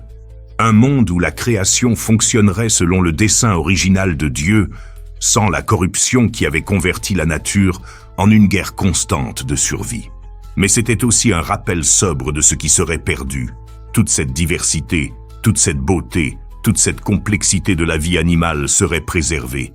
Mais la civilisation humaine, avec tous ses accomplissements et connaissances, serait effacée complètement. À l'aube du 4e jour, Noé fut réveillé par des sons qu'il n'avait pas entendus auparavant. Ils ne provenaient pas des animaux, qui restaient en silence pacifique. Ils provenaient de la direction opposée, où une multitude humaine se congrégeait avec des buts qui n'étaient clairement pas de simple observation. L'aube du 4e jour apporta avec elle une tension qui se sentait dans l'air, comme l'électricité avant un orage. Pendant que les animaux continuaient d'arriver et de s'organiser pacifiquement autour de l'arche, une multitude humaine de caractères complètement différents s'était congrégée sur les collines opposées. Noé estima qu'il y avait au moins 2000 personnes rassemblées, mais ce n'étaient pas des curieux pacifiques comme les jours précédents. Il y avait une organisation délibérée dans leur disposition, des groupes clairement définis avec des dirigeants identifiables, et une énergie hostile qui contrastait dramatiquement avec la sérénité des animaux. Au centre de la multitude humaine, Lamech avait établi ce qui ne pouvait être décrit que comme un autel improvisé. C'était une structure élaborée, décorée avec des symboles que Noé reconnut de ses visions sur la corruption spirituelle de la région. « Sem, Japhet, Cham, venez ici !» appela Noé depuis sa position en haut de l'arche. « Quelque chose va se passer aujourd'hui qui nécessitera toute notre foi. » Ses fils s'approchèrent. Mais Noé remarqua immédiatement que Cham semblait plus nerveux que ses frères. Il y avait quelque chose dans son expression qui suggérait qu'il savait peut-être plus sur ce qui se passait qu'il n'avait révélé. Vers 9 heures du matin, Lamech monta sur une plateforme élevée et commença à s'adresser à la multitude. Sa voix, amplifiée de façon quelque peu antinaturelle, arrivait clairement jusqu'à où était Noé. Habitants de toute la région, pendant des mois nous avons toléré les affirmations extravagantes de cet homme qui dit parler pour Dieu. Nous avons observé des trucs et des coïncidences qu'il présente comme des miracles. Aujourd'hui, nous vous démontrerons que le pouvoir surnaturel n'est pas le monopole d'une seule source. Ce qui suivit fut une démonstration que même Noé, préparé comme il l'était, trouva impressionnante dans son audace. Lamech et plusieurs des Néphilim commencèrent un rituel qu'ils avaient clairement planifié pendant des semaines. D'abord vint le vent. Pas une brise naturelle, mais des rafales dirigées qui se mouvaient en patrons géométriques parfaits, formant des spirales qui défiaient les lois de la physique. Puis vinrent les feux, des flammes qui apparaissaient de nulle part, qui se mouvaient horizontalement par l'air, qui formaient des figures reconnaissables avant de s'évanouir. Ce n'était pas simplement de la pyrotechnie, c'était une manipulation élémentaire qui nécessitait une intervention surnaturelle authentique. Mais le climax arriva quand 3 figures apparurent dans l'air au-dessus de l'autel de la Mecque. Elles n'étaient pas humaines, mais pas non plus complètement inhumaines. Elles avaient forme d'homme, mais avec des proportions qui suggéraient un pouvoir physique surnaturel. Les anges déchus s'étaient manifestés physiquement. L'une des figures parla, et sa voix résonna non seulement à travers l'air, mais à travers les os de tous les présents. « Habitants de la terre, ne permettez pas qu'un homme vous trompe avec des histoires de destruction à venir. Nous avons guidé votre civilisation pendant des millénaires. Pourquoi abandonneriez-vous le progrès pour la peur ?» La multitude était complètement hypnotisée. Même ceux qui étaient venus comme sceptiques ne pouvaient nier qu'ils étaient en train de voir des manifestations surnaturelles authentiques. Mais alors se passa quelque chose que ni la Mecque ni ses alliés surnaturels n'avaient anticipé. Les animaux réagirent, non pas avec panique ou agression, mais avec adoration dirigée vers une source complètement différente. Chaque animal dans la congrégation se tourna simultanément vers l'arche et émit son son naturel. Ce ne fut pas un bruit chaotique, ce fut comme si chaque espèce apportait sa voix à un cœur céleste. Et alors, sur le cœur animal, s'entendit la voix. Elle ne vint d'aucune figure visible. Elle résonna depuis le ciel même, avec une autorité qui fit que les voix des anges déchus sonnent comme des murmures. Qui a établi les limites de la mer? Qui a placé les étoiles dans leur cours? Ceux qui affirment être des dieux, peuvent-ils créer la vie ou seulement la corrompre? Les figures surnaturelles qui étaient apparues au-dessus de l'autel commencèrent à s'évanouir immédiatement. C'était comme si une autorité supérieure les forçait à disparaître. Voici, j'amène un déluge d'eau sur la terre pour détruire toute chair où il y a esprit de vie sous le ciel. Tout ce qui est sur la terre mourra, mais j'établirai mon alliance avec toi. Le silence qui suivit fut absolu. La multitude qui quelques instants auparavant avait adoré les anges déchus était maintenant paralysée par une présence infiniment plus puissante. Pendant que les paroles résonnaient, quelque chose d'extraordinaire commença à se passer. Les animaux commencèrent à se diriger vers l'arche en une procession ordonnée. Chaque espèce savait exactement quand c'était son tour et exactement où elle devait aller à l'intérieur de la structure. Noé se rendit compte que c'était le moment. Après des années de construction et des mois de prédication, était arrivé le temps de charger l'arche. « Écoutez !» cria Noé depuis le haut de l'arche. « Vous avez vu le pouvoir de Dieu démontré devant vos yeux. Vous avez entendu sa voix annonçant le jugement qui vient. Il y a encore du temps pour se repentir. » Quelques personnes dans la multitude commencèrent à se diriger vers l'arche, mais elles furent arrêtées par d'autres. Une jeune femme parvint à se libérer et courut vers l'arche en criant « Je veux entrer, je veux être sauvée !» Mais quand elle arriva au pied de la structure, elle s'arrêta. Il n'y avait pas de porte visible pour les humains. « Comment j'entre ?» cria-t-elle vers le haut. Noé entendit la voix divine à nouveau. « Seule ta famille entrera physiquement dans l'arche. Pour d'autres, le salut vient à travers le repentir authentique et l'obéissance à ma volonté. L'arche physique n'est que pour préserver la semence de la nouvelle humanité. » Le cœur brisé, il dut expliquer cela à la femme. « Le salut est disponible, mais pas de la manière que tu espérais. Repens-toi authentiquement, obéis à Dieu de tout ton cœur, et il te préservera pour la vie à venir. » La confusion sur le visage de la femme fut dévastatrice. Elle s'éloigna en pleurant, et beaucoup d'autres qui avaient considéré s'approcher changèrent d'avis. Pendant ce temps, la Mecque avait récupéré sa contenance après l'humiliation publique. Mais au lieu de se repentir, sa réponse fut de doubler la mise dans sa rébellion. « Ne vous laissez pas tromper. La déité jalouse montre sa véritable nature tyrannique. Elle offre le salut seulement à une famille choisie, tandis qu'elle condamne le reste. Est-ce le genre de Dieu que vous voulez servir ?»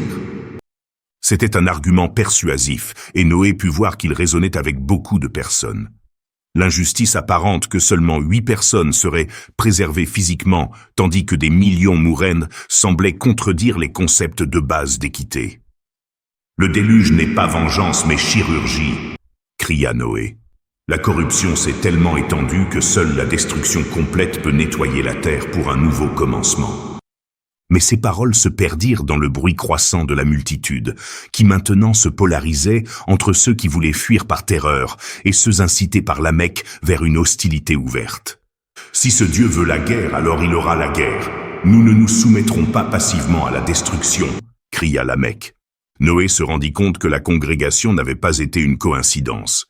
Elle avait été planifiée comme prélude d'une attaque finale contre l'arche, une dernière tentative désespérée d'arrêter le plan divin à travers la force.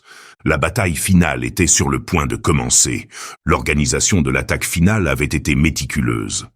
Pendant les heures qui suivirent l'humiliation publique de ses alliés surnaturels, la Mecque avait converti sa colère en stratégie militaire. Il n'était pas un homme qui acceptait la défaite facilement, et il ne permettrait certainement pas qu'un paysan illusoire détruise l'ordre social qui avait pris des décennies à construire. La multitude qui s'était congrégée pour assister à l'affrontement surnaturel s'était maintenant réorganisée sous la direction de dirigeants militaires expérimentés. 300 hommes armés de haches, épées de bronze et torches formèrent le noyau de la force d'assaut.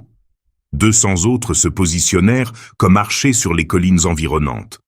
Le reste servirait comme soutien logistique et témoignage de la victoire que la Mecque considérait comme inévitable.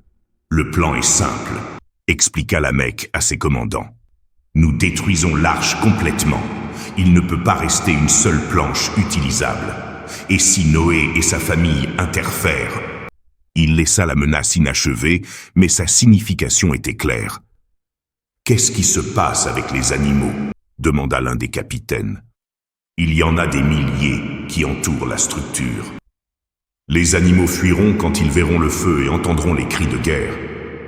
Ce sont des bêtes, pas des soldats. Et si les miracles que nous avons vus, étaient du théâtre conçu pour impressionner les naïfs. Quand nous affronterons une résistance réelle avec une force réelle, nous verrons à quel point la protection de Noé est vraiment divine. » Mais la Mecque avait un as dans sa manche qu'il n'avait pas partagé avec ses commandants. Pendant la nuit précédente, il avait réalisé un rituel privé dans les chambres les plus profondes du temple principal. Il avait offert des sacrifices spécifiques aux entités qui avaient été humiliées publiquement, demandant une dernière intervention en échange de promesses qui l'engageraient éternellement. La réponse avait été inquiétante mais efficace. Ces alliés angéliques déchus ne pouvaient pas se manifester directement encore une fois si tôt, mais ils pouvaient accorder des protections temporaires contre les types d'interférences surnaturelles qui avaient que protégé le projet de Noé jusqu'à maintenant. L'attaque commença à l'aube du 5e jour. La première vague consista en archers tirant des flèches incendiaires vers les sections de bois les plus vulnérables de l'arche. C'était une tactique qui avait fonctionné contre des structures similaires dans des conflits précédents. Le bois sec, spécialement celui qui avait été traité avec du goudron, aurait dû être extrêmement inflammable. Les flèches volèrent en formation parfaite, suivant des trajectoires calculées pour maximiser les dégâts. Mais quand elles arrivèrent au périmètre où commençait la congrégation d'animaux, quelque chose d'extraordinaire se passa. Les flèches simplement s'arrêtèrent dans l'air. Elles ne tombèrent pas au sol ni ne se dévièrent par le vent. Elles restèrent suspendues à environ 3 mètres de hauteur, comme si elles avaient heurté un mur invisible. Après quelques secondes, elles commencèrent à se dissoudre, littéralement se désintégrant jusqu'à se convertir en poussière qui se dispersa inoffensivement. « Tirez encore !» cria le commandant des archers, convaincu que ça avait été une anomalie temporelle. La seconde vague de flèches eut exactement le même résultat. Et la troisième. Et la quatrième. La Mecque observait depuis sa position de commandement avec une incrédulité croissante. Ces protections rituelles étaient supposées avoir neutralisé les défenses surnaturelles de l'arche. Pourquoi continuaient-elles à fonctionner? « Avancez les troupes terrestres !» ordonna-t-il, décidant que le problème était peut-être spécifique aux projectiles aériens. Les 300 guerriers chargèrent vers l'arche avec des cris de guerre qui pouvaient s'entendre à des kilomètres de distance. Ils portaient des échelles improvisées pour grimper aux sections supérieures, des masses lourdes pour détruire les fondations et suffisamment d'huile inflammable pour convertir toute la structure en un bûcher géant. Mais quand ils arrivèrent au bord de la congrégation animale, ils rencontrèrent une résistance qu'ils n'avaient pas anticipée. Les animaux ne fuirent pas. Au lieu de se disperser terrorisés comme avait prédit la Mecque, les animaux s'organisèrent défensivement. Les espèces les plus grandes, éléphants, rhinocéros, ours géants, formèrent une barrière physique entre les attaquants et l'arche. Les espèces plus petites mais plus agiles se positionnèrent pour harceler les flancs des envahisseurs. Mais le plus déconcertant était que les animaux ne semblaient pas agir par instinct animal normal. Leurs mouvements étaient coordonnés, comme s'ils suivaient les ordres d'un commandant invisible qui avait une compréhension parfaite de la tactique militaire. Le premier guerrier qui essaya d'attaquer un éléphant avec sa hache découvrit que son arme rebondissait de l'animal comme s'il était d'acier au lieu de chair. Le second découvrit que son épée se pliait au contact. Le troisième trouva que sa lance se convertissait en cendre en touchant la peau de l'animal. « Leurs armes ne fonctionnent pas !» cria quelqu'un. « Les animaux sont protégés !» Mais la véritable panique commença quand les attaquants se rendirent compte qu'ils ne pouvaient pas se retirer. Chaque fois qu'un guerrier tentait de s'éloigner du périmètre de l'arche, il se trouvait courant en cercle. Des endroits qu'il avait été sûr d'avoir dépassés apparaissaient devant lui encore et encore. Des chemins qui menaient clairement vers les collines d'où ils étaient venus se terminaient, d'une façon ou d'une autre, en les dirigeant de nouveau vers l'arche. C'était comme si toute la zone avait été transformée en un labyrinthe invisible, conçu pour piéger les envahisseurs. La Mecque, observant le chaos depuis sa position élevée, comprit finalement ce qui avait mal tourné avec ses protections rituelles. Ses alliés angéliques déchus avaient été honnêtes quand ils lui avaient dit qu'ils pouvaient neutraliser les défenses surnaturelles de l'arche. Mais ils avaient omis un détail crucial. Ils ne pouvaient neutraliser que les défenses qui opéraient au même niveau spirituel qu'eux. Ce qui protégeait Noé et son projet n'étaient pas simplement des anges ou des entités spirituelles. C'était l'intervention directe du Créateur de l'univers, un niveau de pouvoir qui était infiniment au-dessus de tout ce que les anges déchus pouvaient contre-attaquer. « Retirez-vous » cria-t-il finalement. « Retirez-vous maintenant !» Mais ses commandants ne pouvaient pas l'entendre. Ils étaient piégés dans le labyrinthe invisible avec leurs troupes, courant désespérément à la recherche d'une sortie qui se déplaçait constamment hors de leur portée. C'est alors qu'apparut le brouillard, dense, froid et complètement antinaturel. Il s'étendit depuis l'arche vers l'extérieur jusqu'à couvrir toute la zone de conflit. En quelques minutes, la visibilité se réduisit à moins d'1 mètre. À l'intérieur du brouillard, les attaquants commencèrent à entendre des sons qui les terrifièrent plus qu'aucun animal n'aurait pu le faire. Ce n'étaient pas des rugissements ou des cris, c'étaient des voix humaines, mais distordues, comme si elles venaient de très loin ou de très profond dans la terre. Certaines voix chuchotaient les noms spécifiques des attaquants, d'autres récitaient des péchés qu'ils avaient commis en privé. Quelques-unes chantaient des berceuses que les guerriers se rappelaient de leur enfance, mais avec des paroles qui avaient été changées pour décrire leur mort imminente. La panique s'empara complètement de la force d'attaque. Des hommes qui avaient combattu dans des douzaines de batailles sans montrer de peur, couraient maintenant en criant comme des enfants perdus.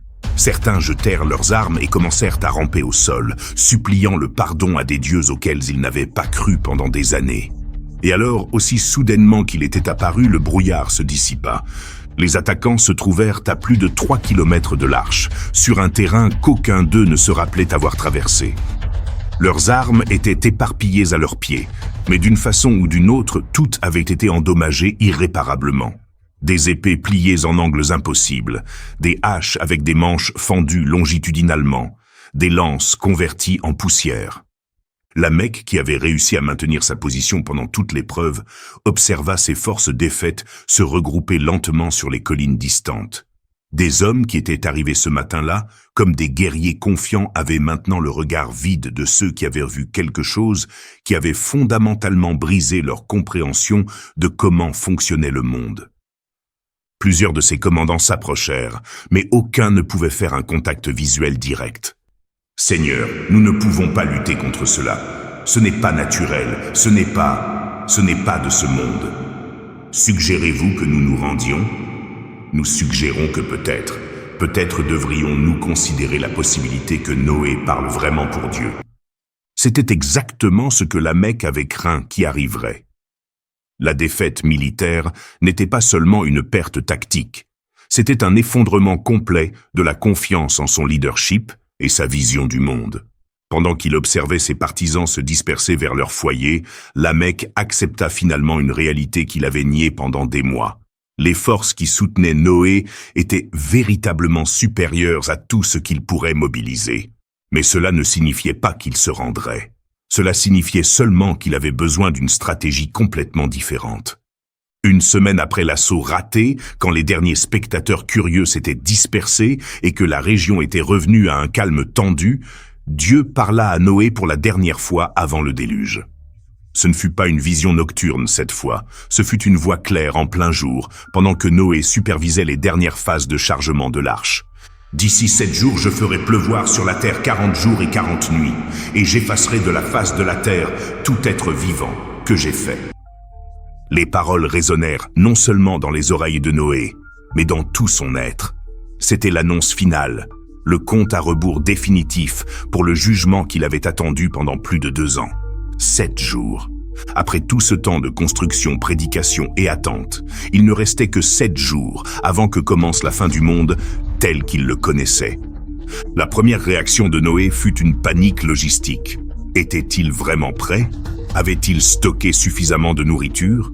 Tous les animaux étaient-ils à bord? Les structures internes étaient-elles complètement sécurisées? Il courut vers l'arche pour faire une vérification finale, mais pendant qu'il montait par la rampe principale, il se rendit compte de quelque chose d'extraordinaire. Tout était parfaitement organisé sans sa supervision.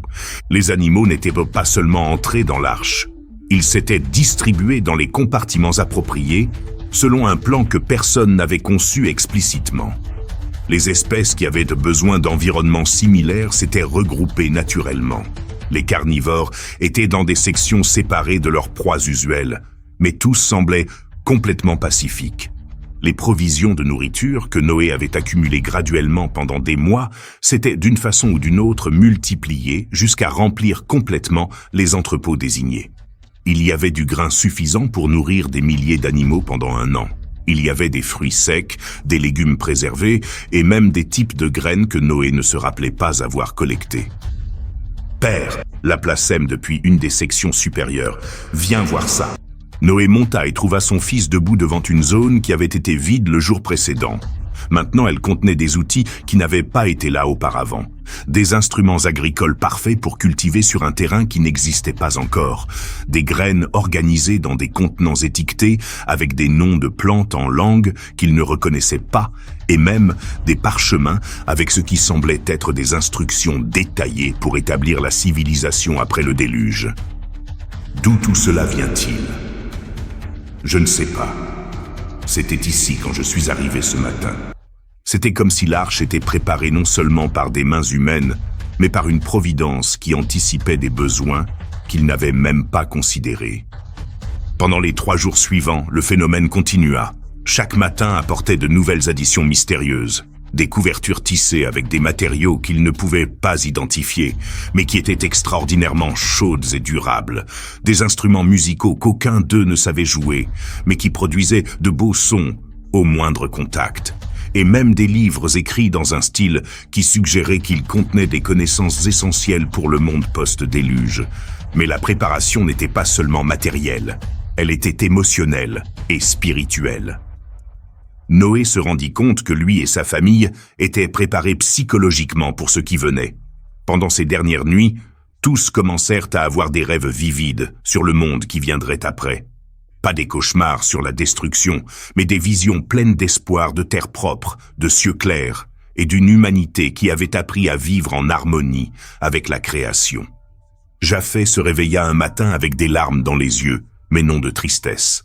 « Père, j'ai rêvé d'arbres qui poussaient jusqu'au ciel, de rivières si pures que tu pouvais voir le fond à 100 mètres de profondeur, d'enfants qui jouaient avec des lions comme s'ils étaient des chiots. » Sem rapporta des rêves similaires. « J'ai vu des cités construites sans murs parce qu'il n'y avait pas d'ennemis.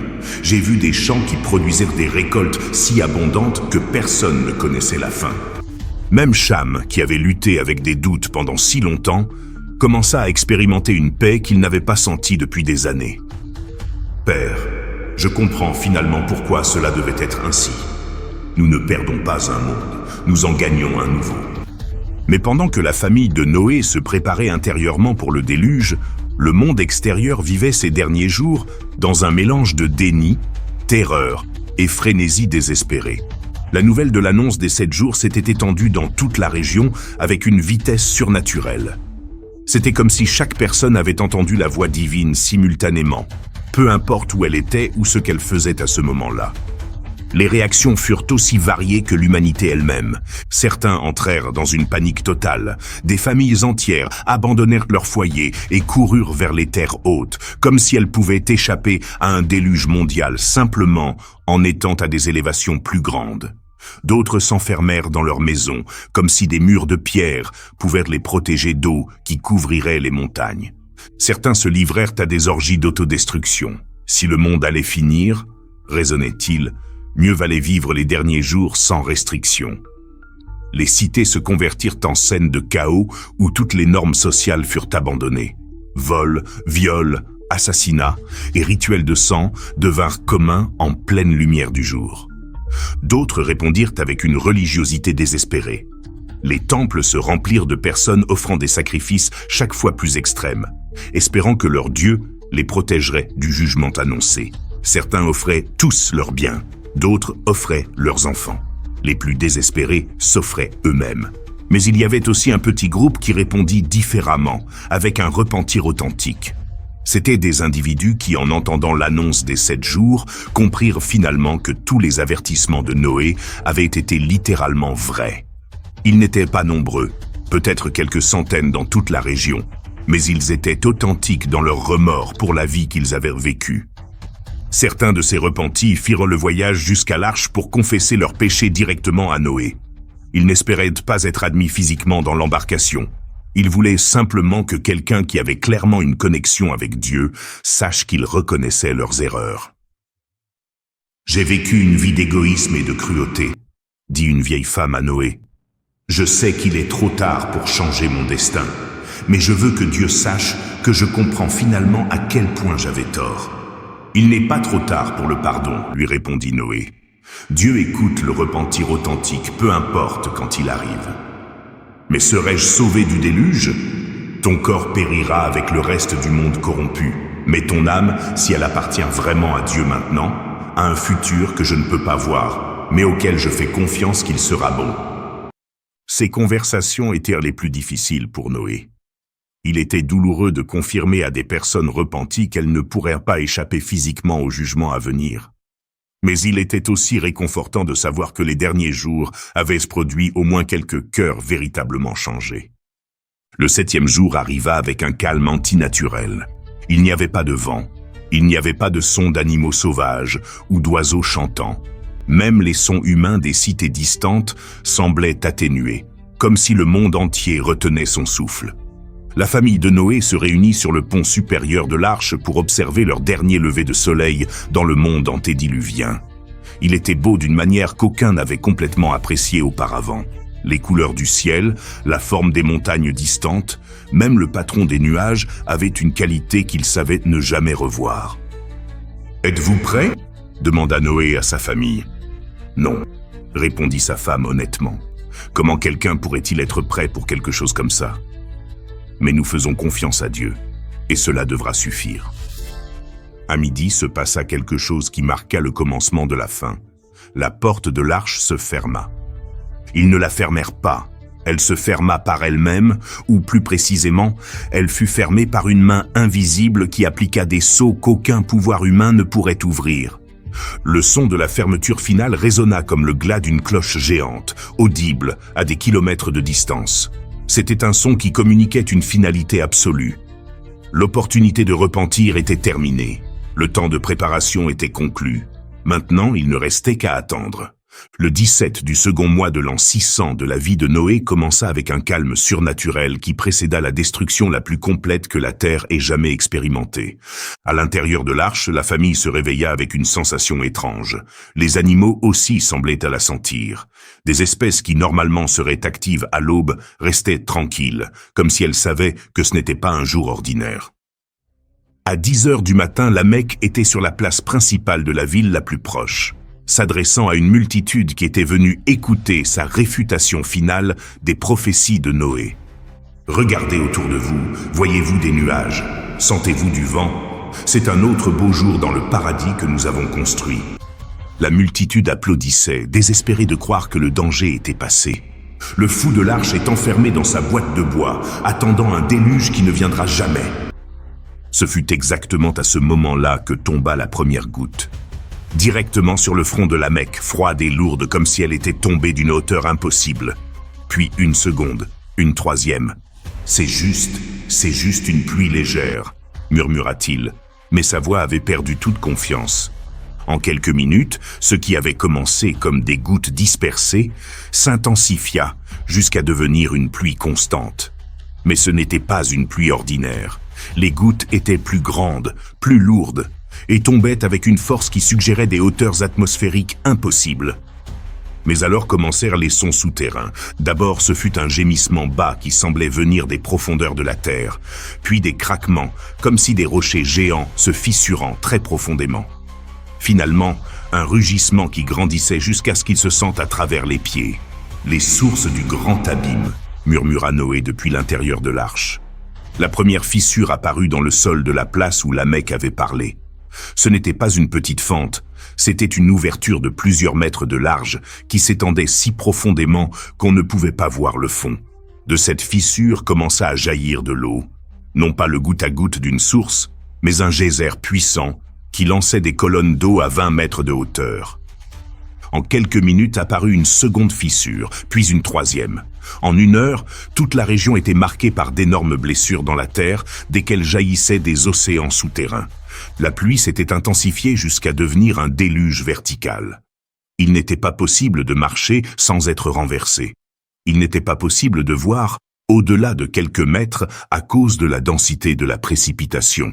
À l'intérieur de l'arche, la famille expérimenta les premières sensations de mouvement. L'eau s'accumulait suffisamment rapidement pour que la structure commence à flotter. « Cela arrive vraiment », chuchota la femme de Noé, s'agrippant à une poutre pendant que l'arche se balançait. « Pouvez-vous entendre cela » demanda Japheth. C'étaient des voix humaines, d'abord des cris de surprise, puis des appels demandant de l'aide. Finalement, des suppliques désespérées pendant que les gens se rendaient compte que ce n'était pas une tempête ordinaire. Pour la fin du premier jour, le niveau de l'eau était monté suffisamment pour que l'arche flotte complètement libre de la terre. Les maisons les plus basses étaient déjà submergées. Les rues s'étaient converties en rivières torrentielles. La pluie n'avait pas diminué d'un peu. C'était comme si les cataractes des cieux s'étaient ouvertes complètement, déversant des océans stockés au-dessus du firmament depuis la création. Cette nuit-là, Noé ne put pas dormir.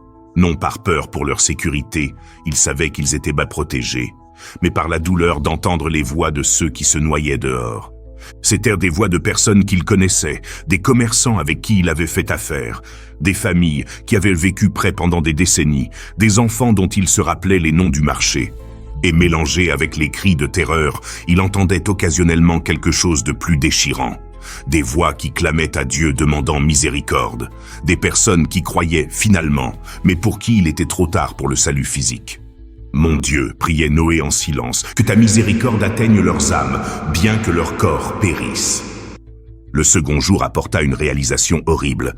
Les cris diminuaient, non parce que les gens avaient trouvé refuge, mais parce qu'il y avait chaque fois moins de gens vivants pour crier.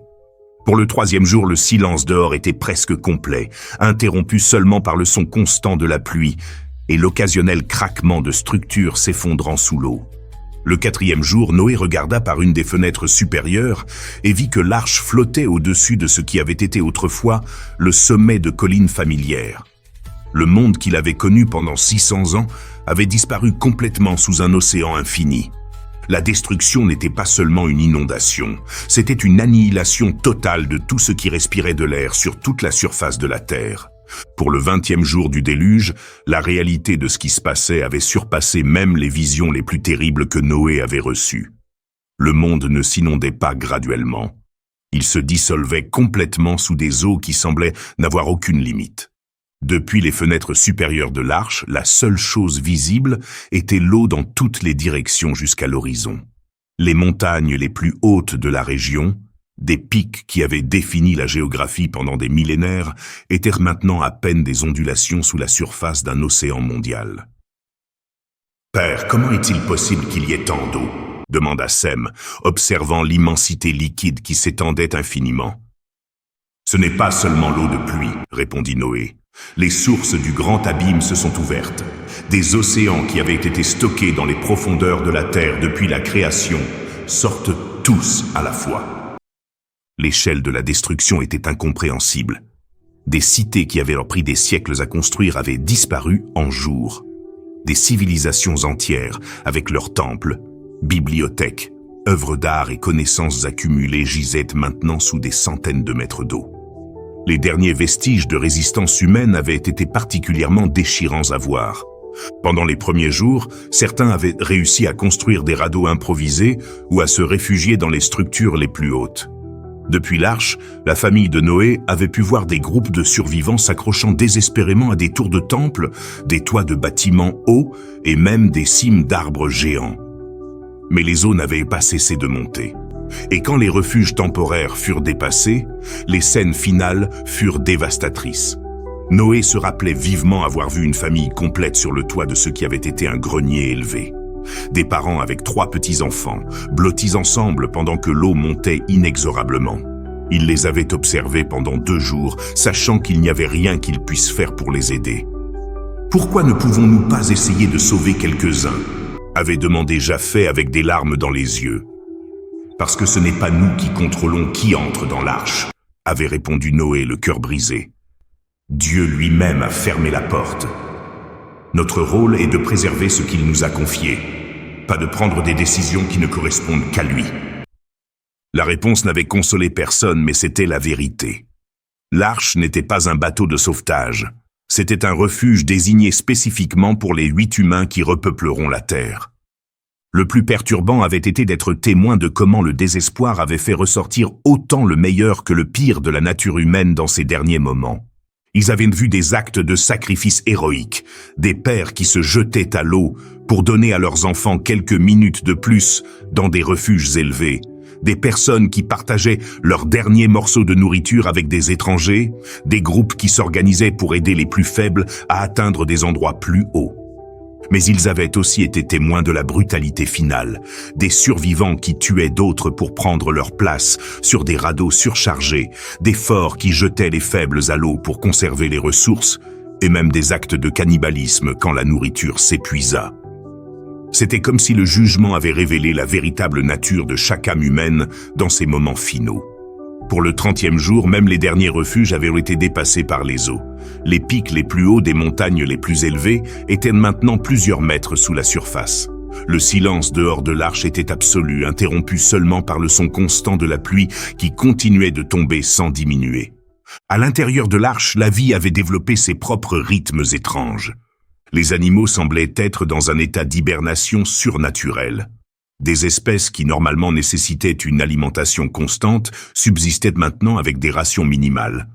Les carnivores avaient perdu complètement leurs instincts de chasse. Les territoriaux vivaient pacifiquement côte à côte. C'était comme si tous les habitants de l'arche étaient sous une influence divine qui les maintenait en paix et conservait leurs énergies pour la longue attente qui viendrait. La famille de Noé avait établi des routines pour maintenir la raison. Matinées dédiées aux soins des animaux. Après-midi pour la maintenance de la structure, soirée pour la prière familiale et la réflexion. Mais les moments les plus difficiles étaient quand le silence leur permettait de vraiment penser à ce qu'ils avaient perdu. « Crois-tu que nous avons fait ce qui était juste ?» demanda sa femme une nuit. « Crois-tu que nous méritions vraiment d'être sauvés quand tant d'autres sont morts ?»« Il ne s'agit pas de mérite, » répondit Noé. « Il s'agit de but. Nous avons été choisis, non parce que nous étions meilleurs, mais parce que nous étions nécessaires pour ce qui vient après. Mais le poids d'être les seuls, c'est exactement cela, un poids, une responsabilité que nous portons pour chaque âme qui s'est perdue. Nous devons nous assurer que leurs morts n'ont pas été vaines en construisant un monde meilleur. » Pour le 40e jour, quand finalement cessa la pluie, le silence résultant fut assourdissant. Après plus de 5 semaines de précipitations constantes, l'absence de ce son se sentait antinaturelle. Noé regarda par la fenêtre et vit quelque chose qui le fit frémir. Un océan parfait, sans vagues, s'étendant jusqu'où portait sa vue. C'était beau et terrible à la fois, beau par son immensité pacifique, terrible parce qu'il savait que sous ces eaux tranquilles gisaient les restes de toute une civilisation. Le jugement était terminé, la purification était complète. Maintenant commençait l'attente la plus longue, les 150 jours que les eaux resteraient sur la terre avant que Dieu commence à les faire descendre. C'était la fin d'un monde et le commencement d'un autre, tout contenu dans le silence absolu d'un océan qui couvrait la terre entière. Après 150 jours naviguant sur un océan qui couvrait toute la terre, l'arche toucha finalement la terre ferme dans les montagnes d'Ararat. Mais le véritable moment d'espoir arriva quand Noé libéra une colombe pour la 3e fois et qu'elle ne revint pas. Cela signifiait qu'elle avait trouvé un endroit où faire son nid. Il y avait de la terre sèche suffisante pour soutenir la vie. Quand finalement ils entendirent la voix divine leur dire « Sors de l'arche, toi, et ta femme, et tes fils, et les femmes de tes fils avec toi », aucun d'eux n'était préparé à l'émotion qu'ils ressentirent. Le premier pas sur la terre ferme après plus d'1 an dans l'arche fut comme renaître.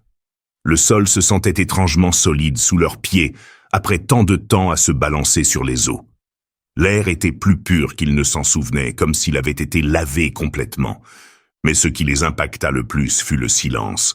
Il n'y avait pas de voix humaine nulle part, il n'y avait pas de son de cité, commerce ou civilisation. Seulement eux 8 et les animaux qui commençaient à se disperser vers un monde complètement vide. « Nous sommes toute l'humanité qui reste », murmura Cham, comprenant finalement complètement le poids de leur responsabilité. La première action de Noé fut de construire un autel, non pour célébrer leur survie, mais pour remercier pour la miséricorde divine et chercher une direction pour l'avenir. Pendant que la fumée du sacrifice s'élevait vers le ciel, ils entendirent la voix de Dieu faire une promesse qui changerait tout. « Je ne maudirai plus la terre à cause de l'homme. Tant que la terre durera, les semailles et la moisson, le froid et la chaleur, l'été et l'hiver, le jour et la nuit ne cesseront point. » Alors apparut quelque chose qu'aucun n'avait vu avant, un arc de couleur parfaite se courbant à travers le ciel. C'était beau au-delà des mots, mais c'était aussi un signe. Une promesse visible que jamais plus toute la vie ne serait détruite par le déluge. « Ceci est le signe de l'alliance que j'établis entre moi et vous et tout être vivant qui est avec vous pour les générations à toujours », résonna la voix divine. Dans les mois suivants, pendant qu'ils plantaient les premières graines sur la terre renouvelée et voyaient naître les premiers animaux dans le monde post-déluge, la famille de Noé commença à comprendre leur véritable but. Ils n'avaient pas été sauvés seulement pour survivre. Ils avaient été préservés pour reconstruire l'humanité avec la sagesse d'avoir vu tant la destruction que produit le péché que la miséricorde qu'offre l'obéissance. Chaque décision qu'ils prendraient, chaque enfant qui naîtrait, chaque cité qu'ils construiraient éventuellement, porterait le poids de la mémoire du déluge. Ils étaient les gardiens d'une seconde chance pour la race humaine. Et cette fois, ils avaient la responsabilité de faire les choses différemment. Pendant qu'il observait ses fils commencer leur propre famille dans un monde propre, Noé réfléchit sur une vérité qu'il comprenait maintenant complètement. Parfois, l'amour le plus grand nécessite la justice la plus sévère. Et parfois, les nouveaux commencements ne sont possibles qu'après des fins absolues. Le déluge était terminé. La nouvelle histoire de l'humanité venait juste de commencer.